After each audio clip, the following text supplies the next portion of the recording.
What is going on? I hadn't even started and y'all are starting a hype train? What? Thank you, Pinky and Zeppy, for your resubs. I can't believe it's almost been a whole year, Zeppy, since we've known each other. And you subscribed. And Pinky, a whole 6 months now. It doesn't feel like that long, and at the same time, it feels like I've known you forever. But hello, friends! A hype train. It is crazy how time flies. It's hard. I really need to update my badges because I have been streaming long enough now that I really need to have badges for like the 15th month mark, and 2 years is less than a year away. So, aw, I'm so glad you're having fun. I'm having fun. As long as you guys are having fun too, I'm happy. But I love all of you guys. Thank you so much for the subs, supporting the channel. I hope you guys continue to enjoy your emotes and your ad-free viewing for the next 30 days. Platform Ren is the 0103 Twitch train to hype. Oh my gosh, you guys. Y'all are too much. I'm really excited to play this game with you all because I've been trying to get this game on the schedule and played for 2 weeks, like pretty much all month. It's been on my list to play. It was on the wheel back when we had our 12-hour stream at the beginning of the month, and then it didn't happen then. So now it's like, I need to get it done because I really, really wanted to play this game in particular during Black History Month because it very much touches on how Black perspectives in the American national narrative are often overlooked or minimalized or diminished. And it's really important to acknowledge that part of our history. You know nothing about this one? Well, I got great news for you, Entropy, because this is a free game. You can play this game whenever you want. If you see me open it and you're like, you know what, I want to play through this. You can. It costs nothing. It was made by several professors with doctorates in African American history and similar. Megs, welcome in. Also, I forgot to tell everybody welcome in. Ellie, congrats on being first. Welcome in. Pinky, welcome in. Zeppy, welcome in. Entropy, welcome in. Megs, welcome in. Yes, free is the best price. Free is the best price. And yeah, I feel like I'm still like catching my breath. My work ran late today because I spent the entire day kind of helping manage the background of a big event with customers. Like with clients, like big name clients, and it ran over. So I did an hour and a half of overtime today. So I've only been home for like half an hour when I was supposed to get off 2 hours ago. So that's great. Honestly, it's like, okay, I get a little extra pay. I don't mind. I still made it home in time, but I almost like sent a Discord announcement of being like, 15-minute delay. I just got home. I need to do this. And oh my gosh, yes, Leo's going meow. Where you at, baby?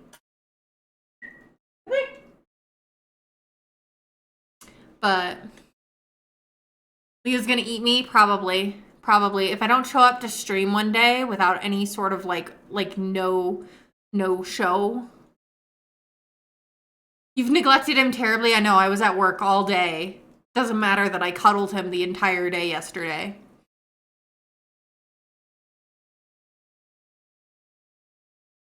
No worries. Oh, Pinky, you want to give Leo a treat? Okay. I will give him a treat. Let me go grab him. I think he ran to his litter box just now, so give him just a second, and I will let him do his business, and then I will grab his treat.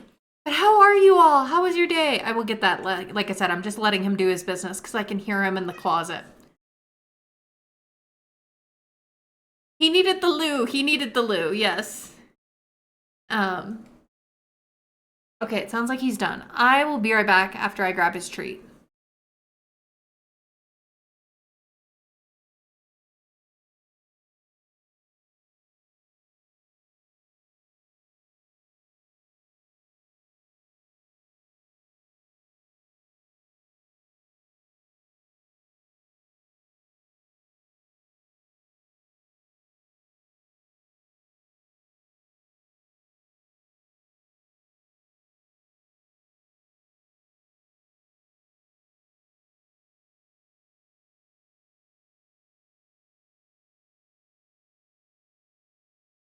Me to my seat.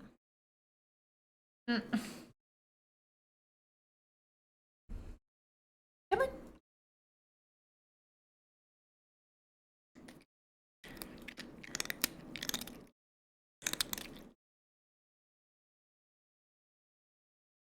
Yes, my good boy. Can I have my seat back now? No, the pineapple's not for you. Say hi to everybody. Nope. Ah! Chompies. You love the chompies. Uh.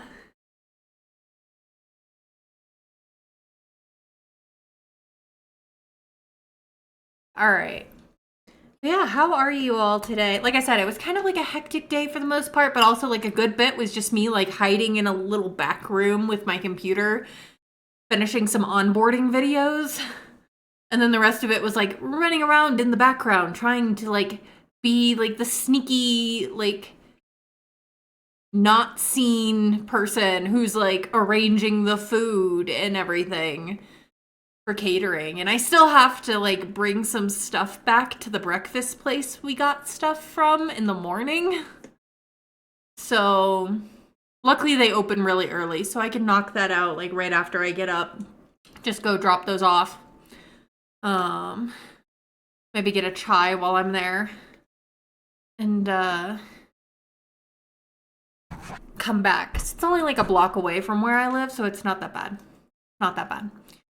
But yeah, so I'm excited to play a new game with you all. Let's see. I gotta make sure. Game capture. BLACKHAVEN. There we go. All right, we're good. Yeah, it was kind of like a hectic day, and my boss was actually only there for half of it. And then she was like, okay, you've got it from here. And I'm like, yeah, I've got it from here. And inside of my head, I'm like, it's my third day. So I love the vote of confidence. I nailed it anyway, so it wasn't misplaced.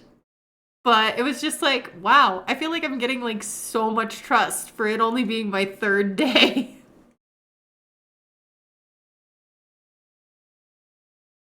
All right, let's go over to the game. Yeah, like a you got this newbie kind of vibe, and I'm still learning everybody's names and everything. And you might see me. I opened a can of crushed, like, chopped pineapple. So that's what I'm nomming on as my dinner because I decided I was really craving vitamin C. I've already had like an entire glass of the juice from this can mixed with orange juice. I do feel better than I was feeling last night, but I'm very much craving the vitamin C today, so I am following my body's directives and having all the vitamin C. Names are hard, pineapple is yum. Yes. 100%. Alright, so here we have BLACKHAVEN. We're gonna start playing. I'm really excited to play this game with you all.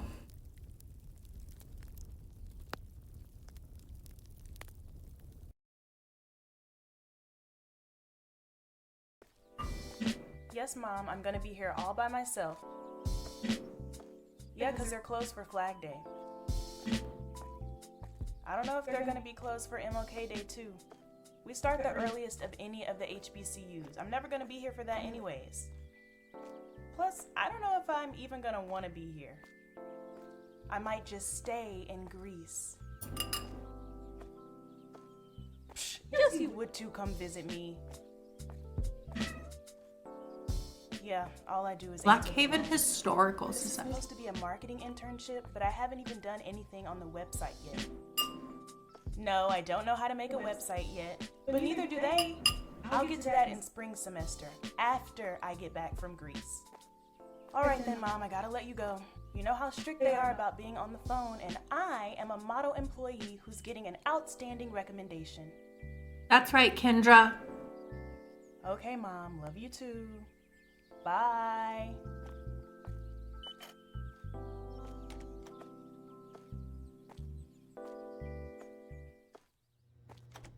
Basically, BLACKHAVEN's supposed to be like a Revolutionary War type Okay, mansion. better go check my email and get started. Let me just double check.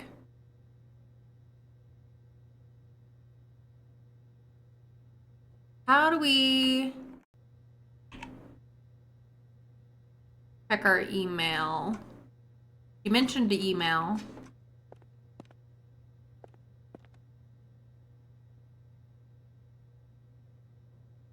You'll be nice to Mr. Green, please. Stop chewing on his leaves. He's your friend, not food.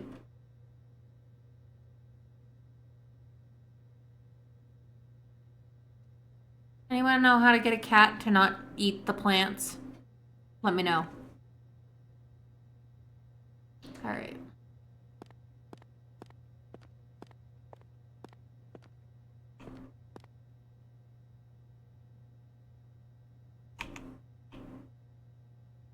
Heads of the Harwood family. Nathaniel Harwood. Notice that it's a plantation. Christopher Harwood, Samuel Harwood. If you figure it out, let me know too. I have to keep a spray bottle near my pothos. I had to lock one of my plants that I know is toxic to cats in my bathroom. Like, it's on my toilet and he's just not allowed in that room. Thomas Harwood. Thomas Harwood signs a draft of the Declaration of Independence as an alternate delegate from Virginia. British raiders burn BLACKHAVEN Hall during the Battle of BLACKHAVEN. Now, this is a fictional story, but it's based off the real history of the time and similar historical buildings that are in the United States, just for your reference. BLACKHAVEN Hall isn't a real hall, but it's based off of real halls. Like real, like historical buildings and stuff in the US. William Harwood constructs Oakmont Plantation on the former BLACKHAVEN lands. Timothy Harwood, Frederick Harwood, heir to BLACKHAVEN, Gideon Harwood, is killed in action fighting bravely in the Civil War. Solomon, Lewis, Charles, Thomas. And then you have Thomas Harwood III, who's the head of the current. As our enduring legacy continues into its 4th century, we want to extend our deepest welcome to every guest of the BLACKHAVEN Hall Historical Society. We hope you enjoy the same lasting impact the Harwood family has had on all of Virginia. Yes, it's a tale. Yes, it's inspired by the real history. Tale of compilation, yes. 1781, BLACKHAVEN Hall art and furnishings are saved reputedly by Farmer Joe. Anna Harwood, BLACKHAVEN Ladies Remembrance Society, founded by Anna Harwood, widow of former BLACKHAVEN heir Gideon Harwood. Benjamin Harwood, funded by Benjamin Harwood, first museum building constructed. New museum, gallery, and archives completed. Glass restoration of BLACKHAVEN Hall completed.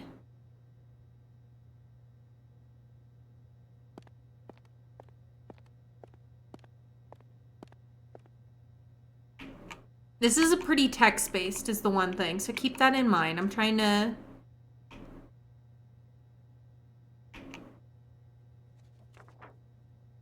Self-guided tour, BLACKHAVEN Hall.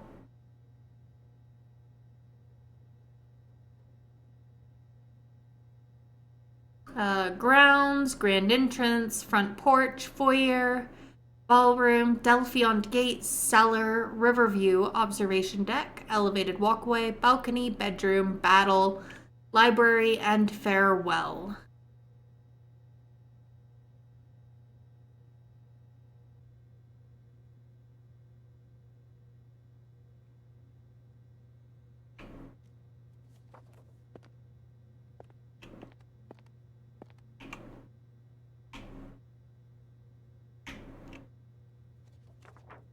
Plantation weddings.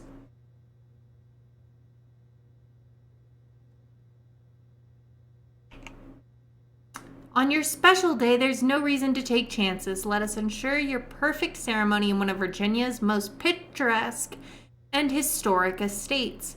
Enjoy peace of mind knowing you trusted BLACKHAVEN's centuries-long tradition of putting love and family first. One wedding per weekend, catering for up to 100. Tables, garden chairs, white linens, tenting for up to 100. Dedicated coordinator, parking attendants, setup, and cleanup. Thank you for the lurk, Pinky. Okay.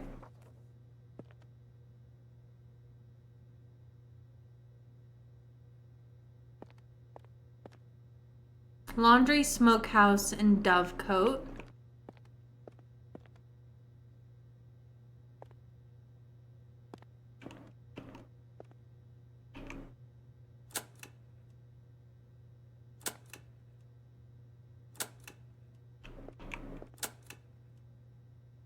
Kitchen, servants' quarters,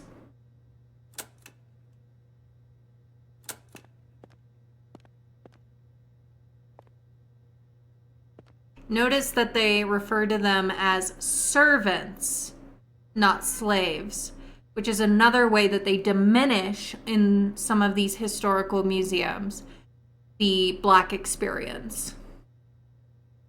Yes, very cringe. And it's deliberately that way because it's pointing it out. This is how the game is there to help point it out so that when maybe you visit a historical place, it's easier for you to notice the inconsistencies. Ballroom wing.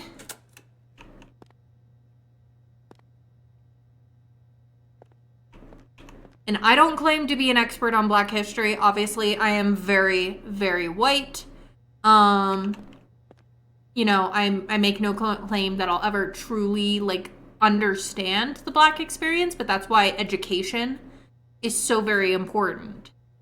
Because it's important to acknowledge what you don't know.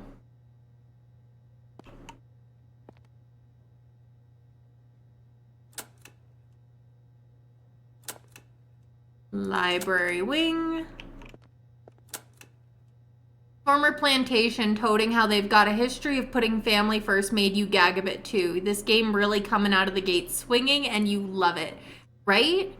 Right? I appreciate a game that doesn't hold back when it comes to history.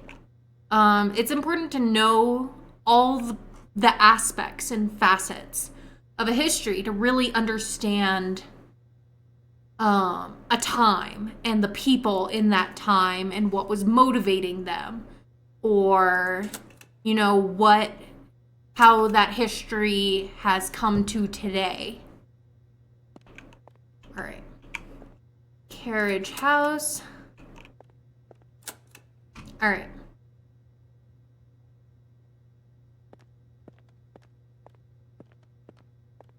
Oakmont Plantation. After BLACKHAVEN, don't forget to visit the historic Oakmont Plantation, home of minister, financial wizard, and agricultural innovator William Harwood. A great American legacy continues at this 19th century antebellum architectural jewel and its unmatched grounds. Relive the Civil War romance of Gideon Harwood and his wife Anna and honor the noble sacrifices made in the defense of freedom. Keep in mind, this is in Virginia. Oakmont Plantation. Okay.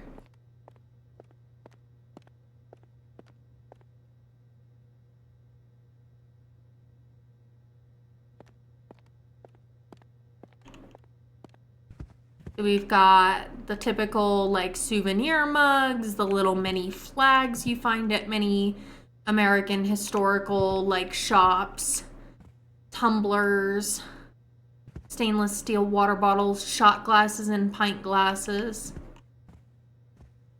postcards.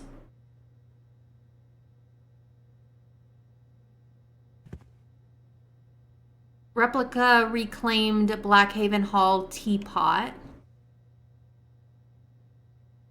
Christmas ornaments and candles. A lot of these are very standard in a lot of like American historical site gift shops.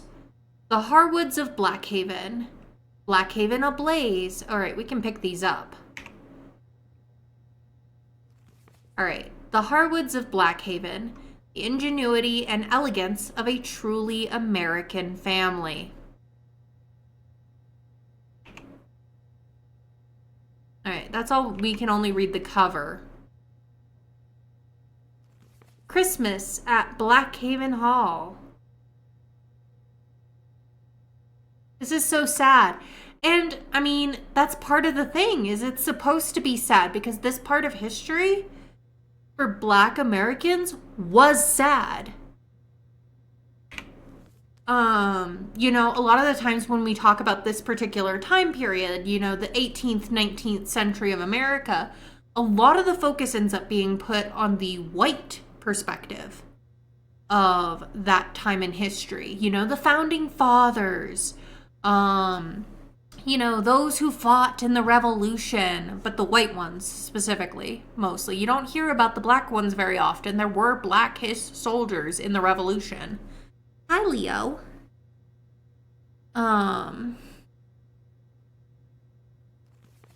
Harwood. Selected letters are present crisis early writings.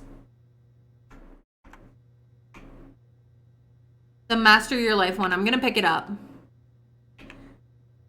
Master Your Life. Lessons on leadership and taking control of your business. Thomas Harwood III, Harcorp Industries CEO.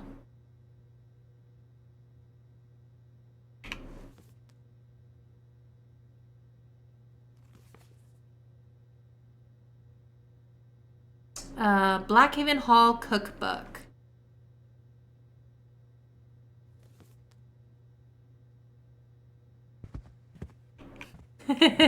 You're like, boring. Oakmont Plantation. Oh, I guess I didn't read the backs. Hold on. The story of Oakmont Plantation began with a tragedy following the destruction of nearby Blackhaven Hall during the American Revolution. The once great Harwood dynasty was left without a home, deserving of their storied name. While dealing with the sacrifices his family had made to make America free, William Harwood, now the family patriarch, led the construction of a new plantation house, which he named Oakmont. More modest than the sprawling Georgian mansion of Blackhaven, Oakmont's pristine white exterior would foster new generations of American success. In this plantation history, Rosemary Lambert follows generations of Harwood through the halls of Oakmont, from the wistful days of debutante balls to the tragic news of Civil War losses, to new heights of wealth and industry in the 20th centuries. Hold on, we gotta look back because I missed the backs of these. Okay, that one doesn't have anything. But this one does. Every day the chaos of daily life threatens the business you've worked so hard to build.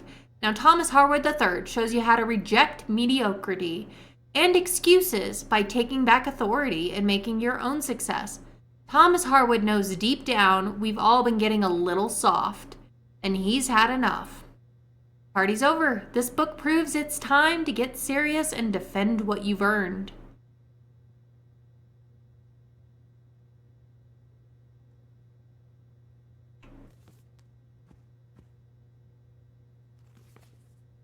Okay, that one doesn't have anything on the back. Come on. That one doesn't have anything on the back. Come on, let me pick it up. Here we go. Thomas Harwood sounds like a guy you wouldn't shed a tear for if he accidentally walked out in front of a bus. Fair. Eat the rich. Life in colonial Virginia was never easy. By the end of the 18th century, the pressure amongst Virginia's elites to distinguish themselves could be enough to tear a household apart. But for the Harwoods of Blackhaven Hall, family meant something. In this sweeping history, David Reynolds recounts a story of love and commitment, from Thomas and Sarah's intense and private romance to their work-raising, cultured daughters of the Enlightenment.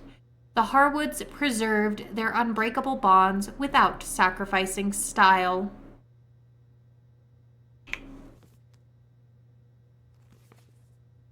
Finally, a proper treatment of a forgotten British attack on a private American home. Gripping prose guides readers minute by thrilling minute.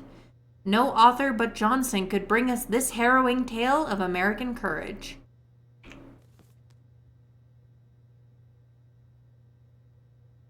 How do they know it was intense if it was a private? Excellent question, Ellie. Excellent question. Look at these. Colonial dolls for every girl. But notice that they are all white. Pick one that looks like you.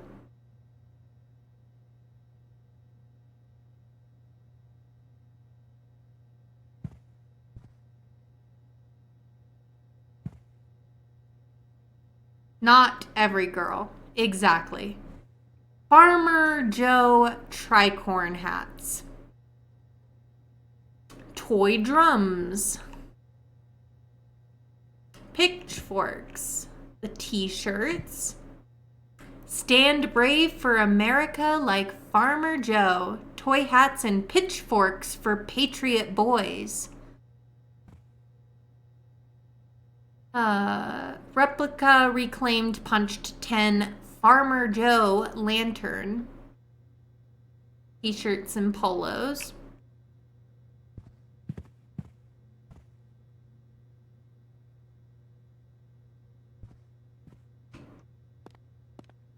All right, we've pretty much finished this room. We need to go maybe the archive.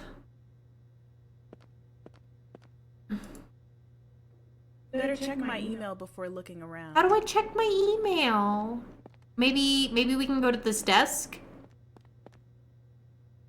Good morning, Thomas. I see you up there looking down at me. Oh, she did say that. I see you there looking down on me. Say it. All right, Helen, what you got for me this morning? All right.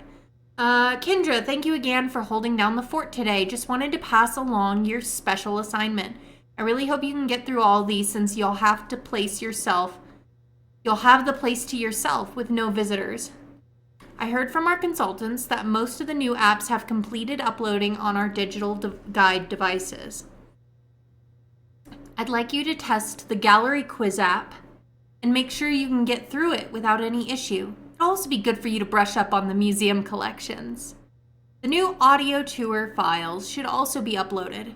So why don't you try to go up to the big house and test all those out? Make sure to listen to the end of each and let me know if you notice anything odd. I told maintenance to activate your badge for the house for today, even though it's otherwise locked up.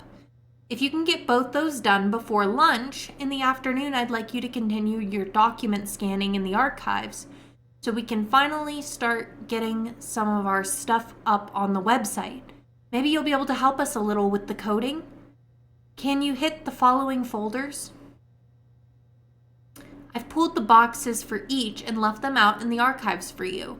Thomas Harwood Papers, Folder 18. Anna Harwood Papers, Folder 9. Archaeological Reports, Folder 6. Make sure you read through each of the pages before scanning to make sure they're all legible. And please don't skip any pages. I've left the archive key for you at the front desk. When you're finished, please return it to the top desk drawer in my office. Your badge won't open to any of the doors in the office wing after 5 p.m., so it's very important to get it returned before then. Also, the security cameras will be on today, so don't get any wild ideas. What is that supposed to mean? We'll all look forward to seeing you tomorrow. Between you and me, you're really lucky, really the lucky one, not having to listen to our donors go on and on at the picnic.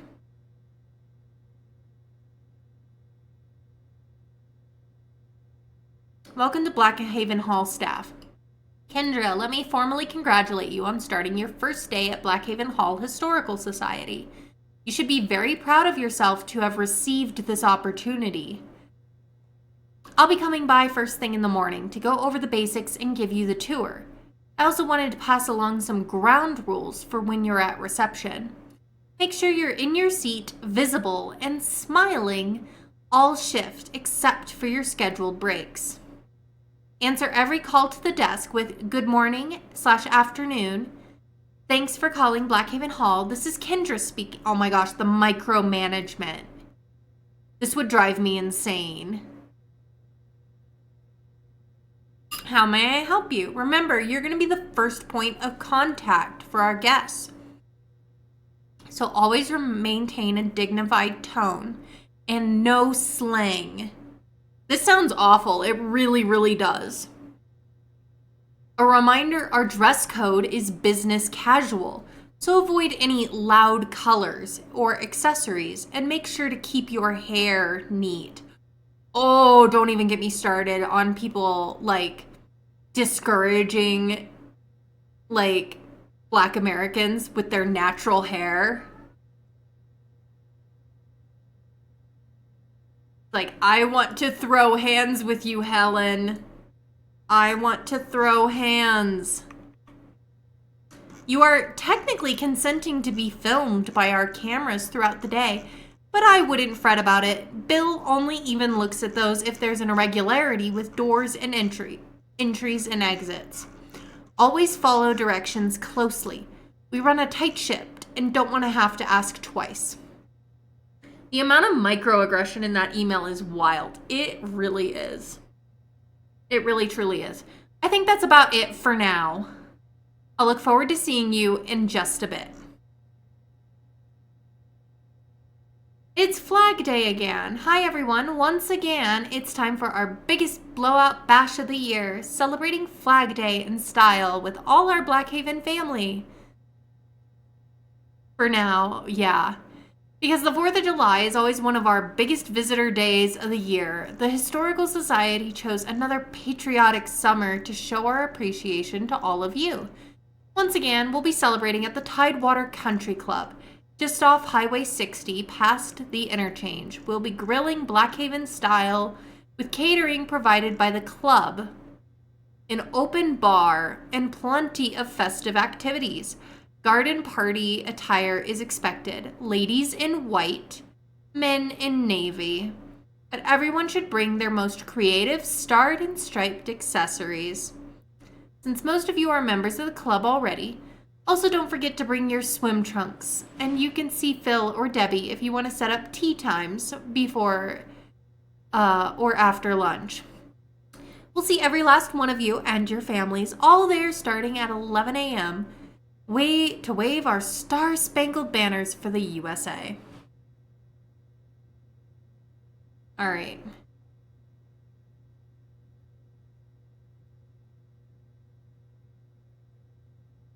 So we have to test the gallery app quiz app.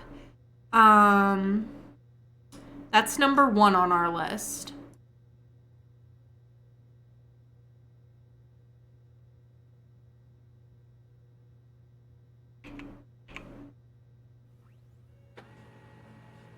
Oh dear.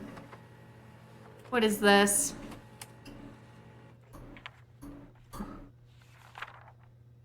Oh, we printed down the... Alright, I'll start by testing the gallery quiz. I thought we were getting facts Grab a somewhere. charged digital tour guide. Alright, so gallery quiz, so we need a charged digital guide. Okay, got it turned on. How much did they pay to get their logo on here? We should probably do the Let me audio. get my headphones. Where are the headphones?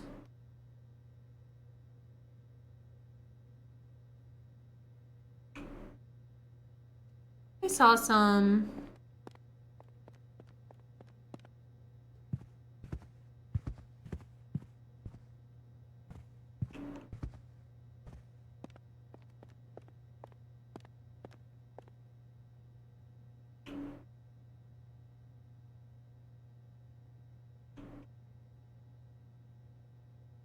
Oh, good eye, Zeppy. To the gallery. Let's get this quiz going.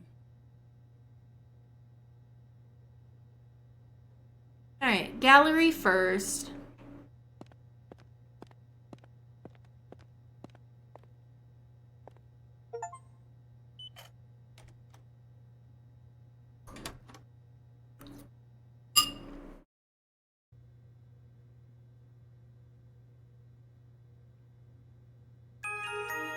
Gallery quiz. Got it.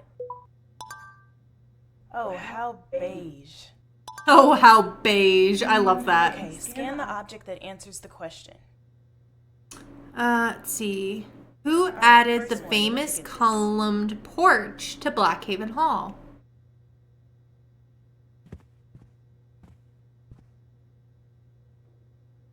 Let's see. So, our story begins with the American initiative and ingenuity. In 1645, Nathaniel Harwood smartly purchased a group of underperforming farms after a surprise attack by roving Indians massacred many of their owners. He called his new estate Blackhaven, likely after a shady inlet near the riverbank, but possibly because the farm had already played home to so many dark events. Refusing to accept mediocrity, Nathaniel made Blackhaven's lands more productive than ever, and in 1697 his son, Christopher, built a modest brick house which he named Blackhaven Hall. Christopher adopted the swan as the symbol of Blackhaven, remembering the noble birds that once swam in a nearby pond during his childhood. Blackhaven rose to true greatness under the visionary Samuel Harwood, who labored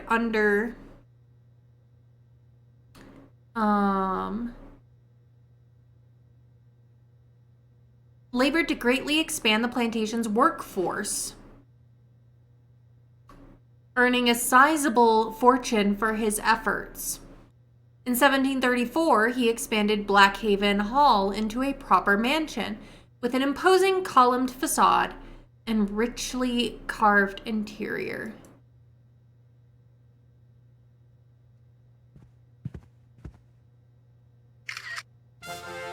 We got the right one. Literally the first painting. Not too tough so far. Now known Which as one is Sarah again? Is she the kid? Now known as one of Virginia's finest homes, Blackhaven would attain its final grandeur under the great patriot Thomas Harwood, who added 2 flanking halls in 1770. On the south end, an edifying library for his massive book collection, and to the north, a lively ballroom for his beloved wife, Sarah. All right, piece of furniture.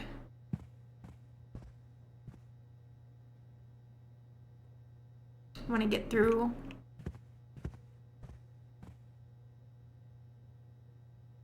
Inaugural meeting of the Blackhaven Hall Historical Society, July 4th, Oakmont Plantation. I wonder if I'm supposed to, hold on. I feel like this is like, yeah, this is like the end. So I think we circle back around maybe the way it works. Candy, welcome in. Thanks for collecting your daily blanket. Thomas Harwood, America's forgotten founding father. Businessman and innovator, militia captain, member of the House of Burgesses, loving husband and father, architect and inventor, author and historian, signer of the Declaration of Independence. From the pen of Thomas Harwood. Thomas Harwood was a prolific writer. Many of his works have been lost to the ages. Nevertheless, the Blackhaven Hall Historical Society is the proud owner of the civic leader's most important writings. The collection below includes letters from Harwood's wide network of correspondence, as well as his account book from the early 1770s. Thanks for the alert, Candy. I want to look closer. It won't let me look closer. It knows I want the truth.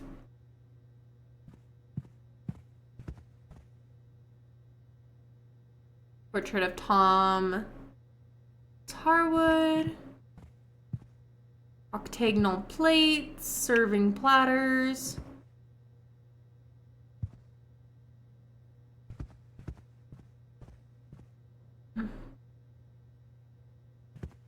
Armchair, mahogany. I feel like it's probably this one. Oh no, I got it wrong. No, oh shoot. Really? I can't move. Is it this one? Nope. Ugh. All right, restart. Okay, last time. I got this.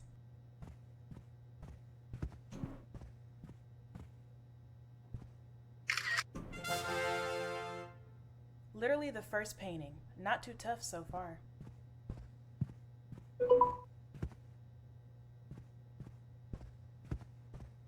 I'm looking for the... There's the portrait. Oh. Hey there. I wonder if this is the first time it's ever been just you and another black girl here. What stories must you have about these people?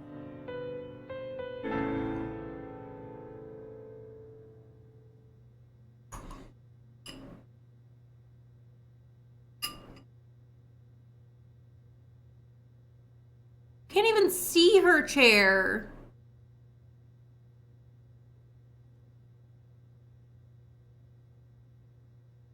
Oh, which piece of furniture? It's not necessarily a chair. It's this table.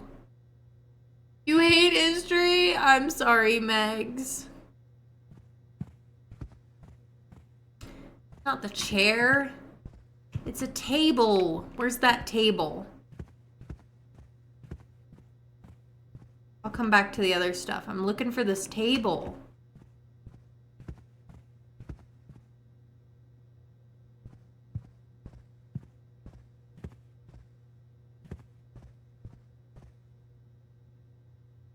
Oh, wait, which piece of furniture oh my gosh, I'm clearly tired because it's like, which piece of furniture matches Sarah's dress? So it's all about the color. Sarah's dress, I think it's the yellow. I think it's the yellow.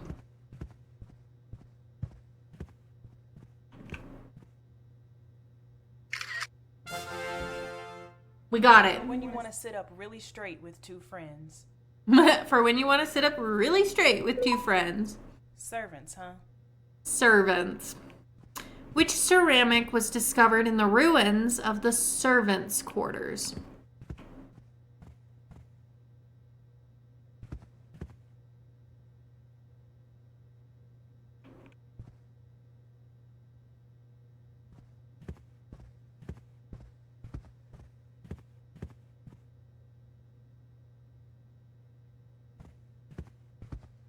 Ooh, here we go. Teapot. Archaeologists at Blackhaven were stunned when they unearthed this broken but complete teapot while digging at the site of servants' quarters. Far too fine for simple concerns of the staff, researchers eventually determined it belonged to the porcelain collections already on display in this very gallery. No one can be certain how the teapot got so far away from its rightful owners. But one theory suggests a clumsy servant may have broken it and hidden it away to avoid taking responsibility.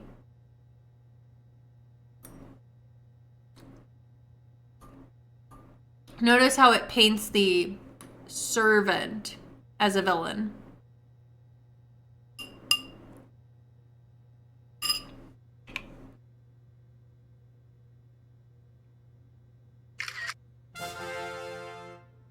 I like this better than the unbroken ones.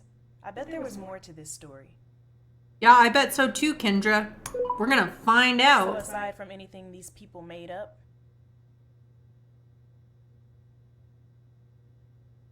What is the oldest fictional cat publication in the gallery?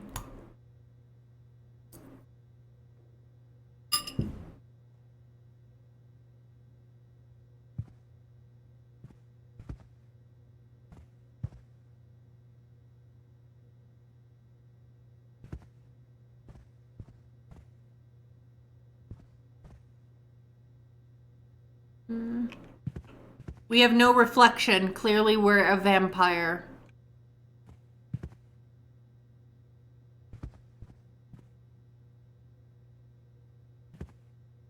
Candlesticks, wine glasses. Oh, here we go. The Gardener's Calendar.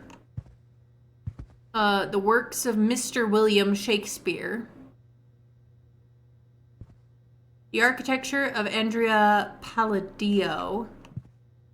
And the elements of astronomy. Probably this. Let me double check. Yeah, I think so.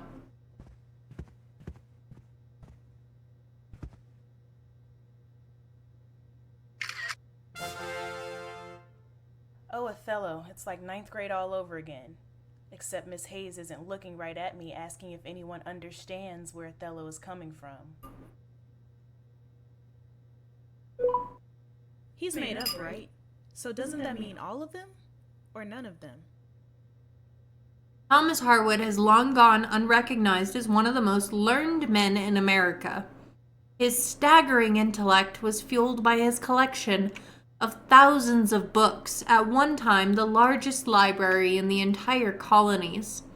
Thomas's interests were universal, with books on poetry, drama, history, agriculture, travel, economics, astronomy, botany, and optics. Tragically, the majority of these volumes were destroyed along with BLACKHAVEN. But thanks to Harwood's famed generosity, a few volumes he had graciously loaned to friends survived to be part of this exhibit.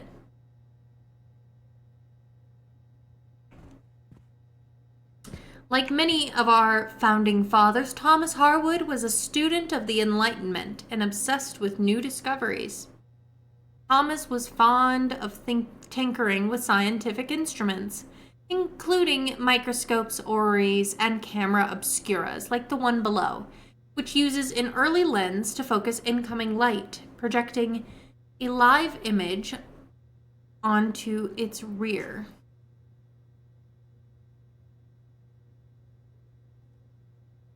Leo's demanding cuddles.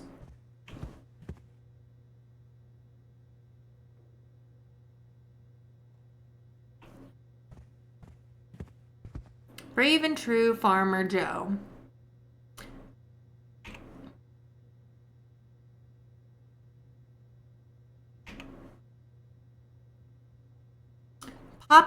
Legend of Farmer Joe. Popular BLACKHAVEN legend tells of Farmer Joe, a loyal field hand who rushed back into the burning house to retrieve its treasures, dragging them one by one onto the lawn until the smoke was too thick to continue. Historians have debated the authenticity of this story for decades.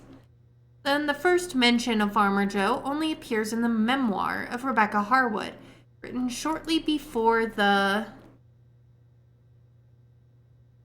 Civil War. 18th century records do list one worker, a Scotch-Irish immigrant named Joseph Murphy, on the Blackhaven payroll, who might indeed have contributed to the legend of Farmer Joe. In the years since, Farmer Joe has attained the mythic status as a folk hero and is usually pictured defiantly brandishing a pitchfork and a lantern.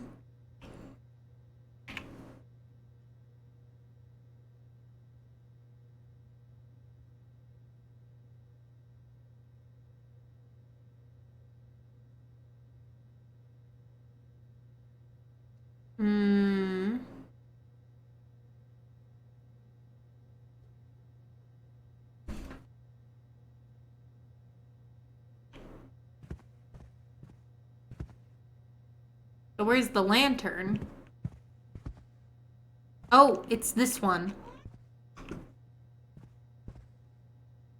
Recovered from... This lantern has a treasured place in Harwood family lore, as it was rumored for many decades to have been the one carried by the folk hero Farmer Joe during the Battle of Blackhaven. Its actual origins are unclear, as records show it was first discovered sitting in an old barn on the property in the late 19th century. Also, unlike the glass lanterns often depicted in popular images of Farmer Joe, punched tin lanterns were designed primarily to protect a lit candle from the wind while outdoors, rather than provide one with illumination.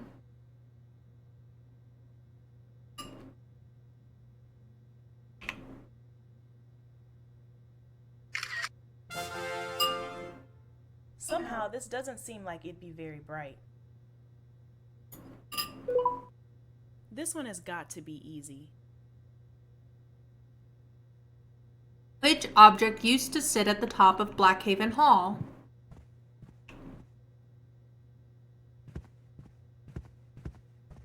Despite Patriot control of Virginia, the Harwoods had long worried Blackhaven might be targeted by British ships sailing up the James River.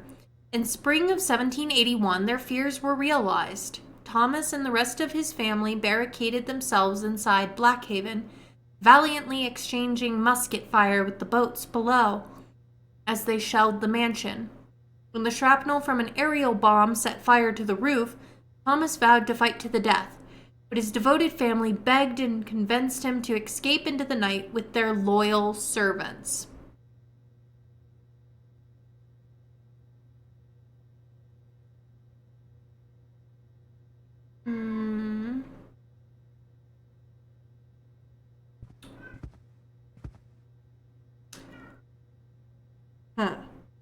Thomas Harwood was a fierce supporter of individual liberty and the promise of American dream. His love of English culture initially left him reluctant to support the Massachusetts rebels.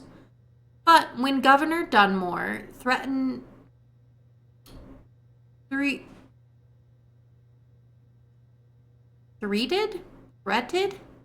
freedom and local property rights, and I guess threatened, it should be threatened, freedom and local property rights in Virginia, Thomas became an enthusiastic revolutionary, even paying to publish his pamphlet, Our Present Crisis, where he penned his most famous phrase, "Without property, no man lives free."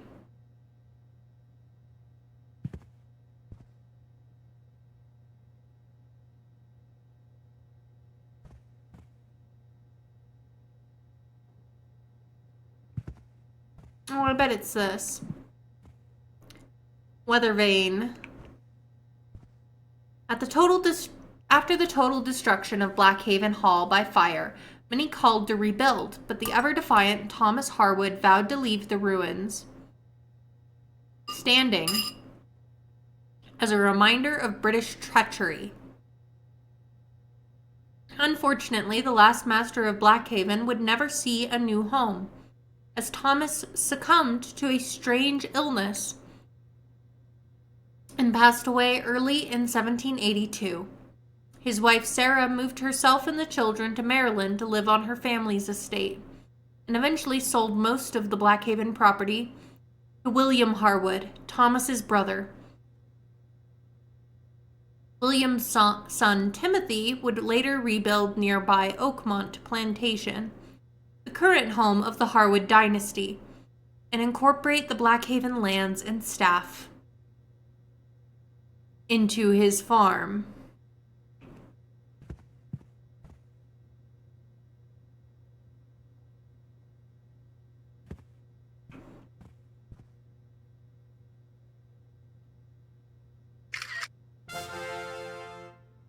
This is not doing it for me. No bald eagle available?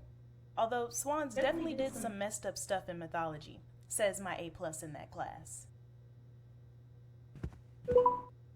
This is a real bougie way of saying fake.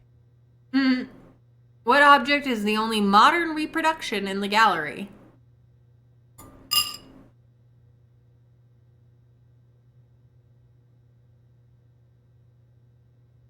Continuing discoveries. New discoveries about the daily life of colonial Americans are being made every day by the Blackhaven Hall Historical Society. In addition to our research programs and our collection of the Harwood family paper, the Society has sponsored multiple archaeological digs over the years.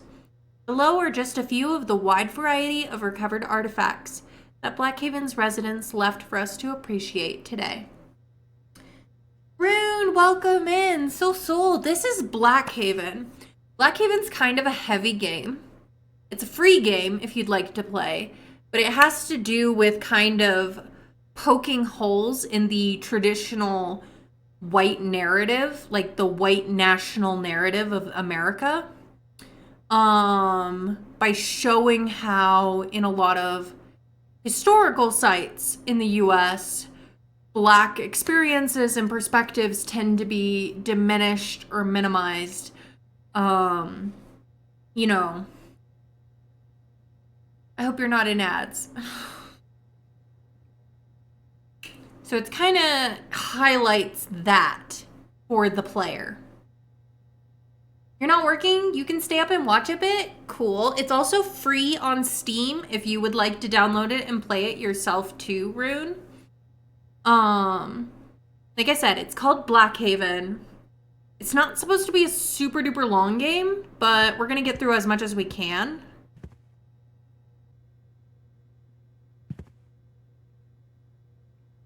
Jug, cup, pitcher, horseshoes, wine bottles, nails, pipes, fork, racket, shovel, kettle lid. We refuse to let our heritage disappear. Your support will make sure it never will. Consider giving today. Reclaim the past, build the future. All right, we're not done with the quiz yet, though.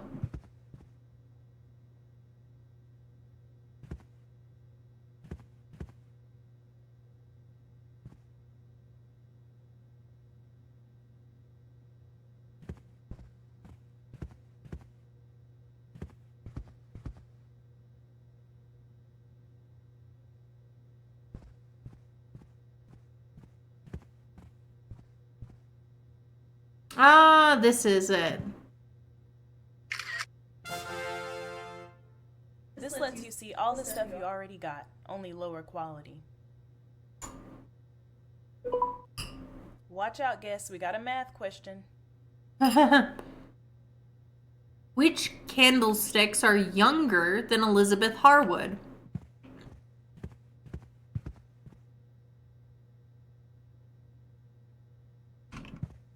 Well, how old is Elizabeth?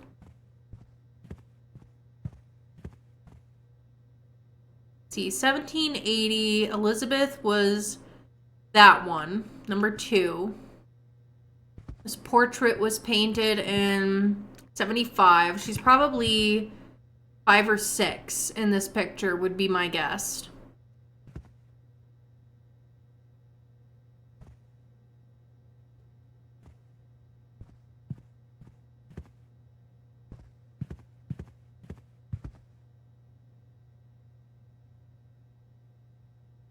60 to 75.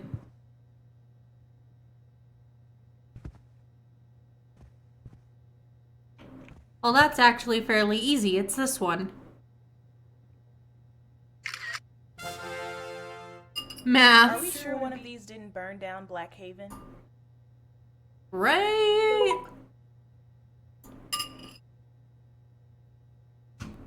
What did Thomas Harwood write in response to the Virginia governor?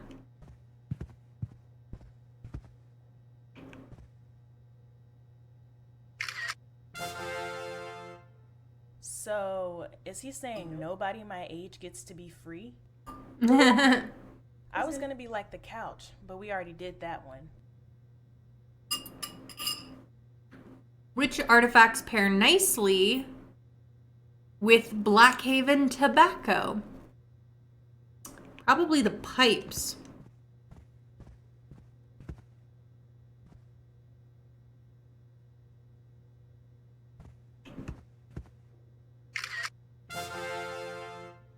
Where are the Blackhaven vapes at? Yes, I've won absolutely nothing. This is why I'm running stuff today. Now I'm about to go check this off my list for Helen. All right.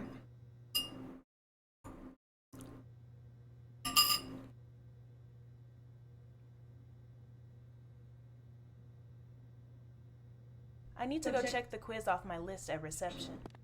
Oh my gosh, is somebody gonna check it if you don't like physically check it off?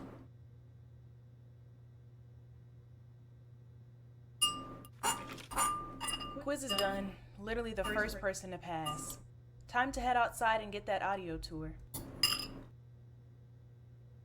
All right, time. Oh, the phone. Good morning. Thanks for calling Blackhaven Hall. This is Kendra speaking. How may I help you? Oh, hi there. I had a question. Is Catherine there? I usually like to talk to Catherine. I'm sorry, she's not working today. Well, that's fine. I'm sure you can help me, Sandra. See, the thing is, I have a question about Thomas Harwood's military service. As you know, in 1765, Thomas Harwood was listed as captain of the county militia, who, by all accounts, wore the traditional pewter waistcoat buttons. But at a local auction, I have come across a brass button claiming to be from Harwood's unit. So what I need you to tell me is... Actually, sir, I'm just... Because what I was thinking was, maybe this button is not from the county militia, but from the county enlistment of U.S. regulars. Because as you know, in Blanchard's, it shows that... wait, actually, the French scouts who were stationed with the U.S. regiment did have brass buttons. And they camped at Blackhaven in 1781, so that explains it. Uh-huh. Wow. Deidre, you have just been a huge help to me. Just absolutely fantastic. I cannot thank you enough. Keep up the good fight. Semper Fi. You're welcome. Didn't let her get a word in. Didn't get her name right either time.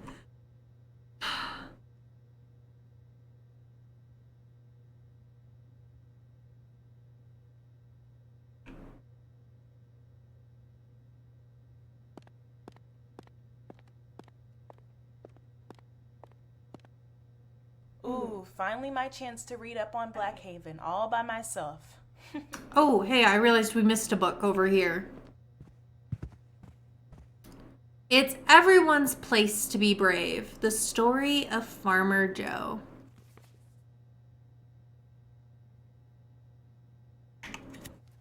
Everyone's Place to Be Brave. No! Open. At Blackhaven Hall, everyone had a place. The blacksmith's place was to hammer. The maid's place was to clean. The carpenter's place was to saw. The cook's place was to cook. And it was Farmer Joe's place to farm. The Harwood family owned Blackhaven Hall. Thomas Harwood and his wife Sarah lived in Blackhaven, and so did their daughters, Eleanor and Elizabeth. They each had a place too. Sarah's place was to keep track of the house. Eleanor's... cringe. Eleanor's place was to look beautiful for her husband-to-be. And Elizabeth's place was to learn her letters.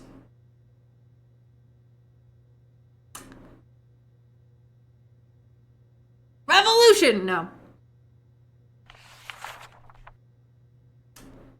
It was Thomas's place to do many things. As the owner, it was his place to grow the food. As a leader, it was his place to write and speak. Worst children's book ever, 100%. And as a patriot, it was his place to be brave. One day, bad news came to BLACKHAVEN. The king across the ocean wanted to take away everyone's freedom. He was going to send soldiers to America and make everyone do whatever he wanted. Thomas was very brave. He said he would lead the other Virginians to protect everyone at BLACKHAVEN. He said they would even fight if they had to. Farmer Joe heard about the danger. He wanted to help. He told Thomas, "I want to come with you and the Patriots. I want to be brave too." Thomas was very kind. He told Farmer Joe, "I'm sorry, it's not your place to be brave." Farmer Joe begged, "But I want to protect America." Just then, Elizabeth came with her pet robin, a beautiful songbird. Thomas told Farmer Joe, "Sometimes we don't always like our place. Look at Elizabeth's robin." When she found him, he was hurt and alone, and she helped him make him better. We might think we should let her robin fly away, but he doesn't know how to take care of himself. It's the robin's place to sing beautiful songs, and it's our place to take care of him. Thomas continued to Farmer Joe, "You want to help, but it's not your place to be brave. It's your place to farm and grow the corn and the wheat and that we will sell to the army. And the soldiers will be strong enough to protect us from the king. That is more than enough help to be proud of." I know, this is so bad.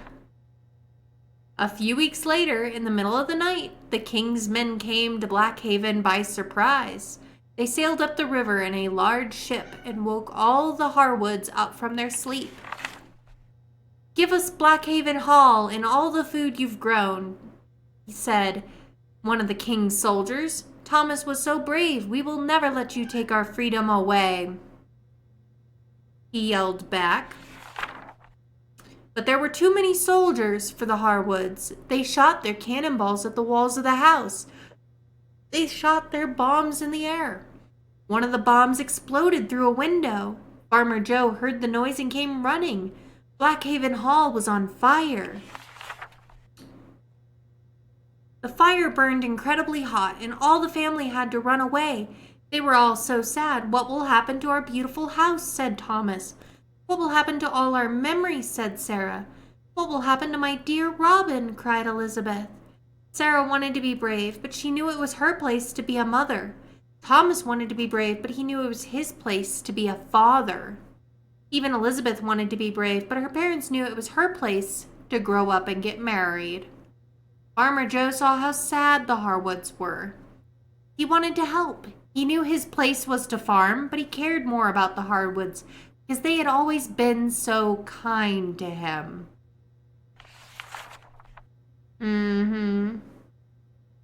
Yeah, I don't know about that.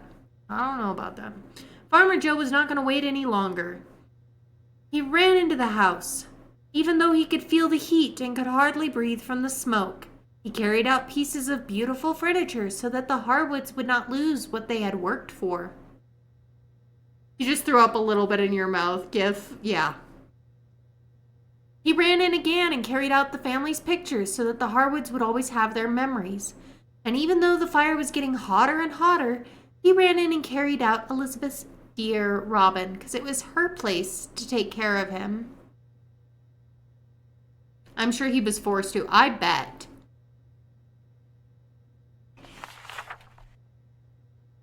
The Harwoods could not believe it. They all hugged Farmer Joe before escaping into the night.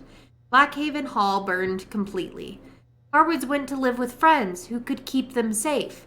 A few weeks later, news came. The Americans had defeated the king. America would be free. Bluma, welcome in, love. Cray, welcome in. Hello, lovelies. Harwoods went to live with friends, blah, blah, blah.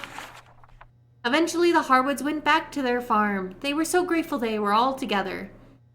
And they were all safe, but they also remembered Farmer Joe. He had returned to farming, and the family knew he did not want a special reward just for doing the right thing. The Harwoods wanted to thank Farmer Joe. Thomas went to Farmer Joe and said, "Each of us at Blackhaven Hall know that we have a place, and even though your place is to farm, you loved us all enough to run into the fire. I once told you it was only some people's place to fight for freedom, but you showed me that I was wrong. Now I know it's everyone's place to be brave." Luma, thank you for redeeming Group Hydrate. Yeah, no reward. I can't wait to get us into the archives.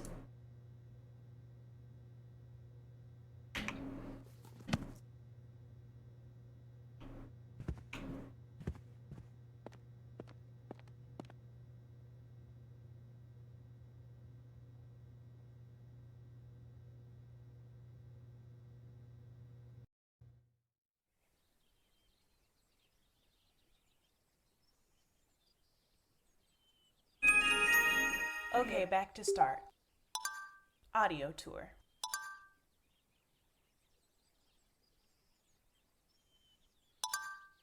This is totally gonna ruin my Spotify. This is gonna ruin my Spotify. So real. Blackhaven Grounds. This impressive lawn once provided the approach to one of Virginia's finest homes. Originally, the grounds were surrounded by a red brick perimeter wall and had to be mowed out by hand. This gallery stands at about the same location as the original Blackhaven Gate. Don't hate the view. Let's do this.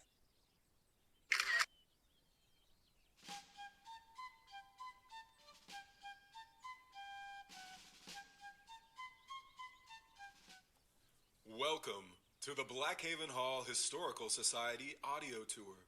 I'll be your host throughout your journey into the world of Thomas Harwood, America's forgotten founding father. You can begin walking towards the house now. We recommend you take the path on the left. Oh, left. Pause or restart each tour stop at any time by using the touchscreen on your personal digital tour guide. Once a stop is finished, just scan the QR code on another plaque to continue. Your digital device will show you the remaining stops you have left to visit. You can also rescan any plaque to hear its tour stop again. For the moment, let's forget the present and travel back to 1781, at the height of the American Revolution. You're now walking along the same grand entrance path that guests to Blackhaven took towards the mansion, after passing through the gate of the large brick wall that surrounded this yard. Blackhaven was not always so imposing. In the 1600s, this land was used mostly by small tobacco farmers who bravely crossed the ocean to start new lives in Virginia. But on a misty night in 1644, many of those lives ended when a band of treacherous Indians launched a sneak attack, ruthlessly killing even women and children. Still to this day, some say you can see the ghosts of these families trying to find one another, some even without their scalps. These stories didn't intimidate Nathaniel Harwood. He smartly purchased discounted lots and began the story of Blackhaven as we know it. We'll continue our tour at the top of the hill. Damn, are they all gonna be that long? Or have ghosts?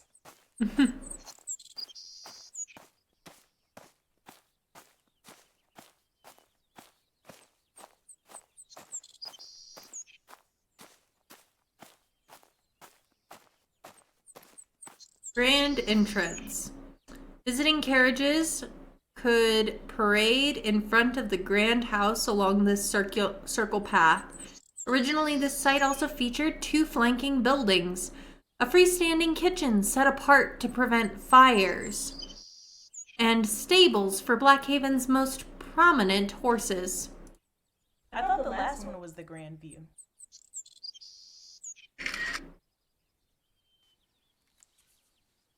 You've now reached the grand circle of Blackhaven Hall, where visiting carriages would parade. But in 1781, there were additional buildings. To the left stood the kitchen, built freestanding to keep out smells, smoke, and protect against fires. British cannon, however, were another story. To the right stood the fine stables, housing beloved animals, including Eleanor Harwood's legendary horse, Duchess. Let's take a closer look at the house. This girl really named her horse Duchess.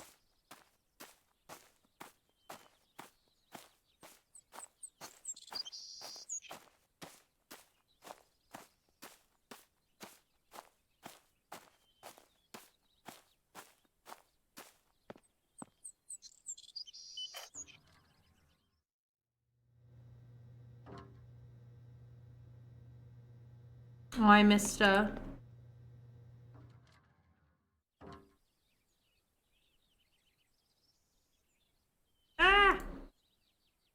we go. Missed a spot. Front porch. This first Blackhaven Hall was a smaller... The first Blackhaven Hall was a smaller, but still elegant brick home completed in 1697. The final Georgian masterpiece was the later work of Samuel Harwood, who added imposing columned porches. The glass and steel restoration was completed in 2019 using designs from JJ Architects. Oh, I know this style. Ionic, I think. No, Doric. Greece, you didn't hear that. Before we go in, step back and take in Blackhaven Hall. This house is an example of Georgian architecture, named after British kings, like the tyrant King George III. This style features symmetry, balance, and Greco-Roman influences, but with little ornamentation. Thanks to a state-of-the-art structural glass restoration, Blackhaven now has regained its original form. This striking, award-winning design by international firm JJ Architects duplicates the original porches, peaked roof, and top rows of dormer windows. Completed in 2019 at a cost of over $20 million, the restoration received funding from Harcorp Industries and its CEO, Thomas Harwood III, and is even LEED certified. Let's go inside. They're really trying to boost the environment on a tobacco plantation. Fun.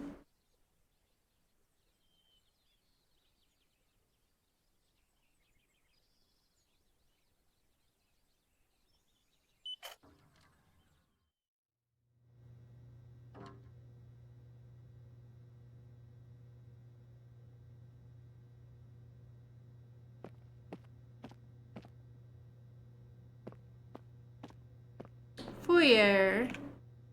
Blackhaven's entrance foyer once featured a dizzying staircase and elaborate ornamented woodwork throughout. Current glass and steel staircase was designed to the exact specifications of the original. We need to get the reception desk up in here. You're now in what was once one of the finest rooms in all of Virginia, with elaborate oak carvings handcrafted by Blackhaven carpenters. Straight ahead is the grand staircase, matching the exact dimensions of the original. You might be wondering at this point what's under your feet. Below is one of the vaulted Blackhaven cellar rooms. You can explore the cellar in a later stop. The open spaces to the right likely held parlors for the Harwood family to relax together. Let's go through the doorway to the left, into the former Harwood dining room, where meals were brought from the kitchen every day. Operating an 18th century household was hard and thankless work, requiring cooking, cleaning, lighting fires, and managing staff. But according to Thomas's diary, his wife Sarah did so always with a smile. To see how Thomas showed his gratitude, head through the door to the outside. Yeah, Sarah must have really thrown her back out for everybody.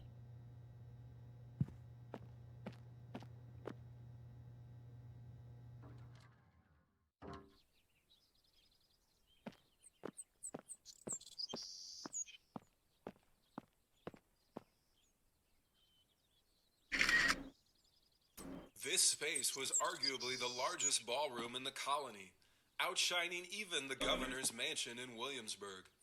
Thomas built it for his wife Sarah, who, although careful and pious, loved entertaining, especially at the annual Harvest Ball, a must-attend event for every Virginian. The impressive marble fireplace that kept dozens of dancing couples warm is one of the few fixtures to survive the Blackhaven fire. Thomas wrote regularly to General Washington throughout his life, which may explain this fireplace's similarity to one at Mount Vernon. If you're interested in trying to dance yourself, you can scan the bonus plaque to hear an 18th century minuet. Try your luck at dancing the pattern. Let's head down the stairs. Hold on, we gotta try this. I gotta start watching to see if people actually try to do this. Harvest Ball at Blackhaven was one of the biggest events on Virginian social calendar. Popular 18th century dances, like the minuet, were all the rage. Try the minuet for yourself. Couldn't be easier. Just scan this plaque to hear a sample tune and follow the steps below. For real? Yes. There's an achievement.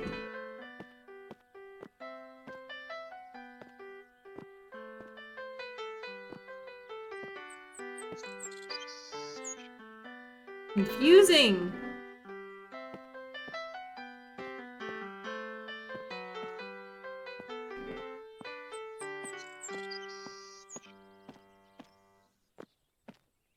I was not successful. There's an achievement for it. Come on.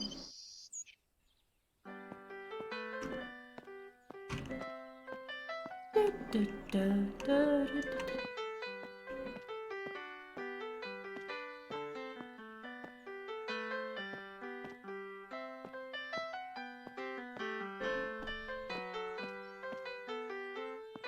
Might have to come back and try another playthrough.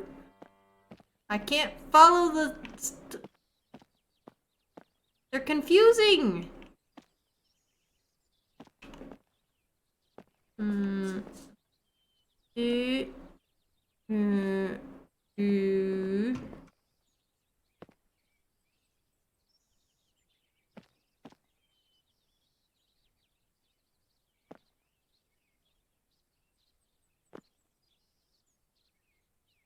Oh, I think I see it.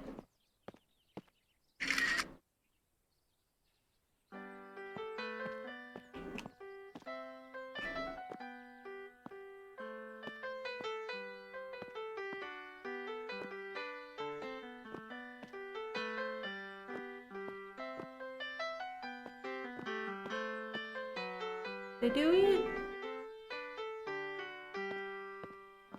Alright, well that was my last try. But there's no other character! It is a two-person dance because there's the male shoes and the female shoes, but...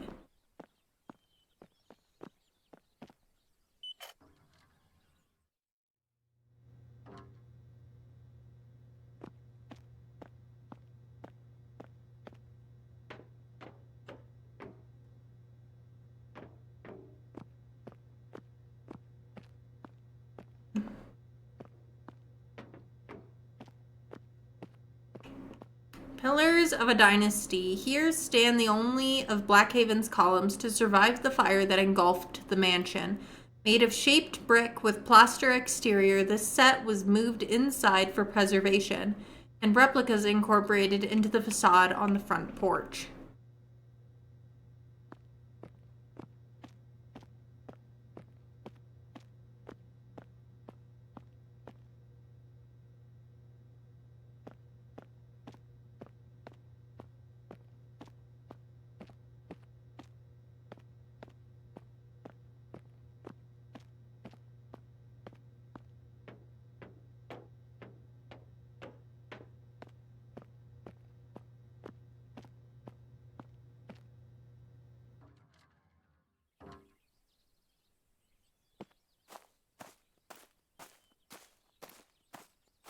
Not that one yet.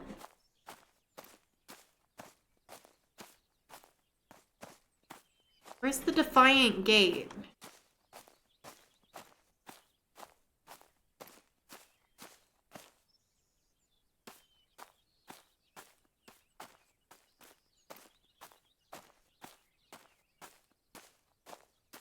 Here, maybe?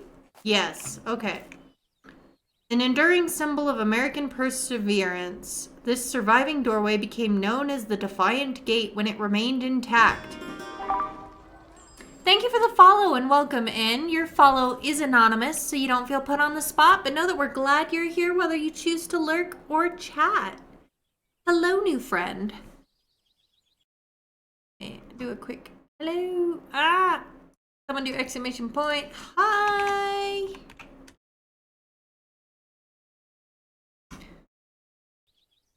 All right. The brick arch above has become known as the Defiant Gate because its majestic and haunting shape survived the Blackhaven fire. So popular with visitors that many would break off pieces to take home as souvenirs, the elaborate carved doorway you see now is actually a reproduction installed in 1954, though some still mistake it for the original. The gate has also hosted many weddings, and local superstition says no unmarried couple can pass through together, or their love will be forever broken. This legend may stem from Eleanor Harwood, who refused to dance with her fiancé in Blackhaven's ballroom before they were wed. In the spirit of freedom, we'll let you do as you please, but we are not responsible for any broken hearts. Head around to the rear side of the house and look for the stairs to the cellar for the next stop. Don't worry, my mom would be trying to break off something else if I tried to get married here. Mm-hmm.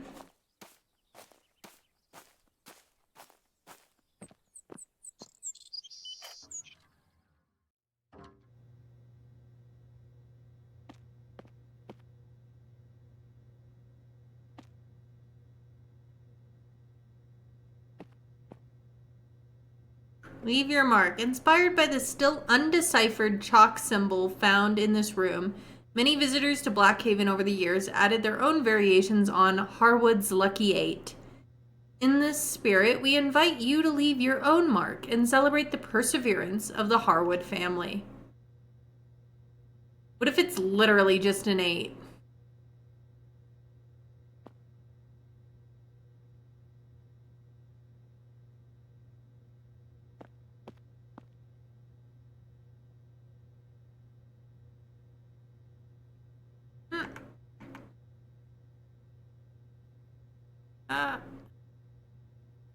Okay.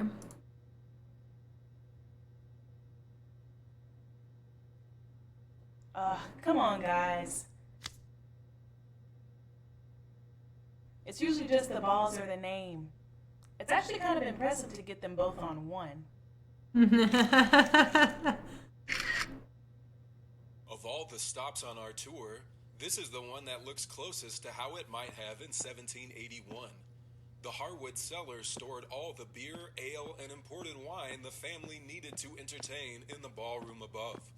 If you look up now, you can see the first level where we stopped before. You may also notice curious drawings on the cellar walls.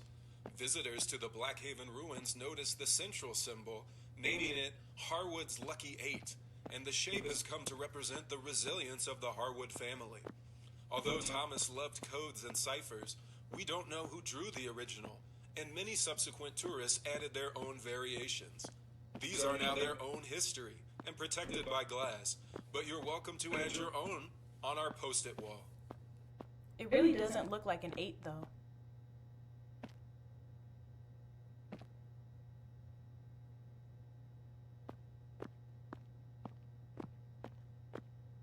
Okay.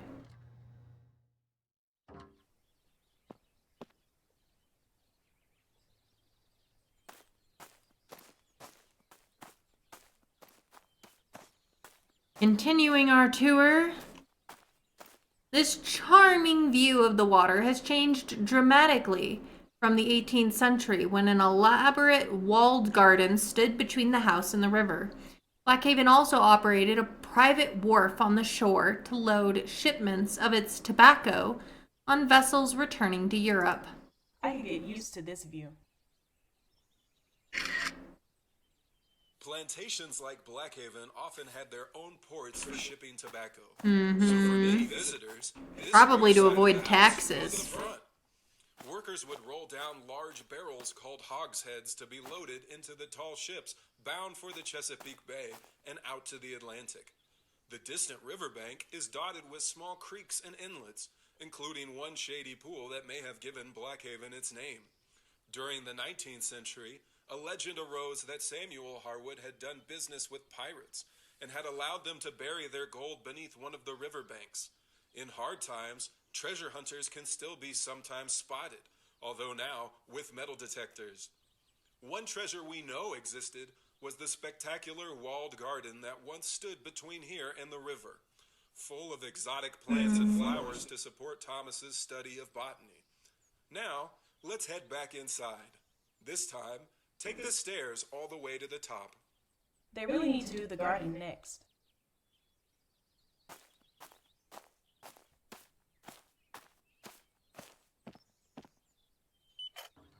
I'm really looking forward to getting into the archive portion of this. Like, let's actually look at the real historical, well, you know, the real fake. Real in the game, not real in here, but based off of real documents. You know what I mean? You know what I mean. The real Blackhaven documents. Alright, first observation deck.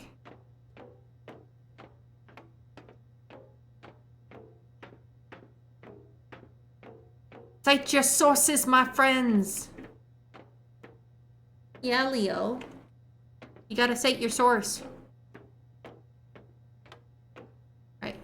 This is the highest point in the Blackhaven reconstruction, nearly 5 modern stories up, providing a commanding view of both the sheer scale of the original house and the surrounding lands. This glass platform is supported primarily by the cables attached on both sides. Ooh, I can feel being up here in my stomach. Not From for... this observation deck, you can see the sheer size of the house, as not even the Harwood family ever could. And how about the view? Spectacular now. In the 18th century, this was simple attic space, storing house goods and overflow visitors. Workers at Blackhaven did gossip about strange goings-on in the attic, passing rumors of occult ceremonies and witchcraft. But while the entire Harwood family loved puzzles and secrets, there's no evidence of anything more witchy than a stray broom or two. When you're done admiring the view, head down the stairs to the second floor elevated walkway.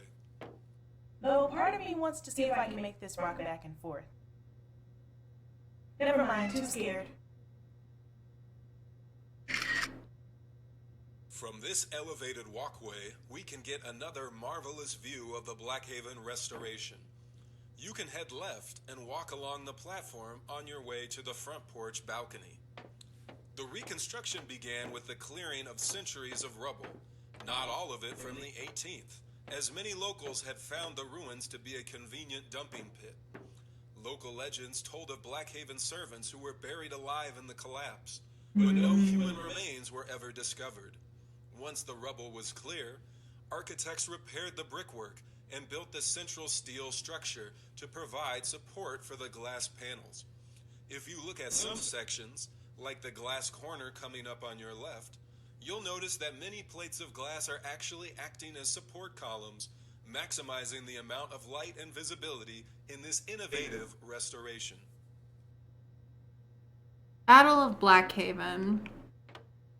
9 p.m. Harwood family retires to bed for the last time in Blackhaven Hall. Sarah remembered Thomas reading from a book on botany, while young Elizabeth slept with the river in view from her window. A British naval vessel sails by the most distant of Blackhaven's farming settlements, approaching the main house. Rising at the commotion of the servants running to the house, Thomas spots the mast of a British ship at the anchor near the Blackhaven wharf. British officers send envoys to negotiate the surrender and evacuation of Blackhaven, but are met with small arms fire from loyal workers. Following an extended standoff, British soldiers bring small cannon and mortars ashore and begin shelling the main house. A piece of mortar shrapnel breaks through an attic window and ignites stored linens. Blackhaven is ablaze, and the Harwood family flees into the night. Farm workers barricade themselves inside the tobacco I don't know that they barricaded themselves. We're gonna find out. Drying barn in an attempt to slow the pursuit of British soldiers. After a small skirmish, the Patriots retreat. From nearly 5 miles away, Robert Williams of nearby Shady Grove Plantation reports seeing the fire and smoke from Blackhaven. Fire continues to rage and spreads to the freestanding kitchen and stables. Blackhaven burns to the ground.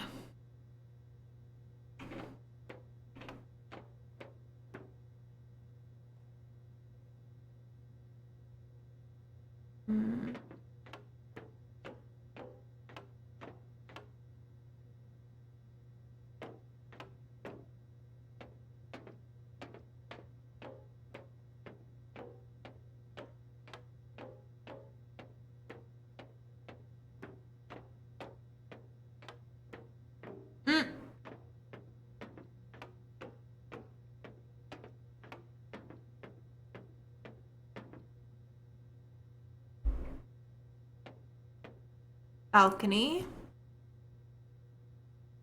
Well, looks like another stray posted. Not sure which high school this is supposed to be for. I'm pro dog though.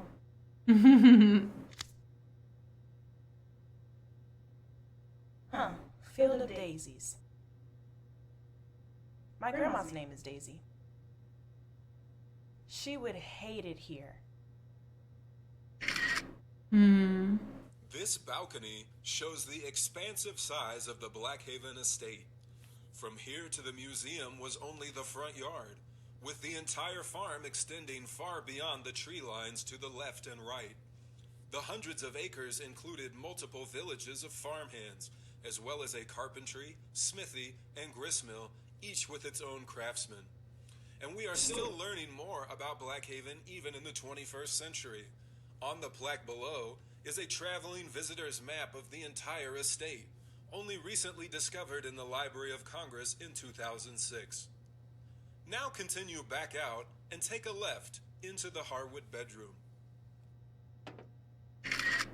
Oh, oops. This balcony shows the expansive size. I accidentally replayed it twice. Ignore. From here to the museum was only the front yard, with the entire farm extending far beyond the tree lines to the left and right. The hundreds of acres included multiple villages of farmhands, as well as a carpentry, smithy, and gristmill, each with its own craftsman. And we are still learning more about Blackhaven even in the 21st century.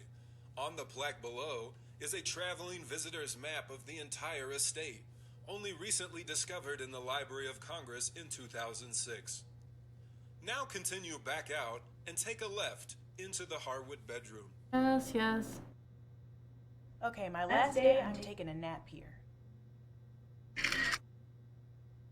We can't be sure, but we believe this space was the master bedroom of Blackhaven Hall, where Thomas Harwood and his wife Sarah spent many loving years together. You'll also notice some of the period furnishing on display, including this real 18th century bed, possibly owned by the Harwoods themselves. While the frame is intact, the fabric on display is a modern reproduction. Many visitors admire the bed curtains on these old pieces, but few know their true purpose. In addition to keeping warmth in and insects out, bed curtains provided privacy between homeowners and any servants. After all, a man of Thomas's sterling reputation would never risk the embarrassment of running into a servant unexpectedly, especially in his honored bedroom. Now head out to the rear balcony overlooking the river for our next stop. Like they know what Thomas was getting up to in here.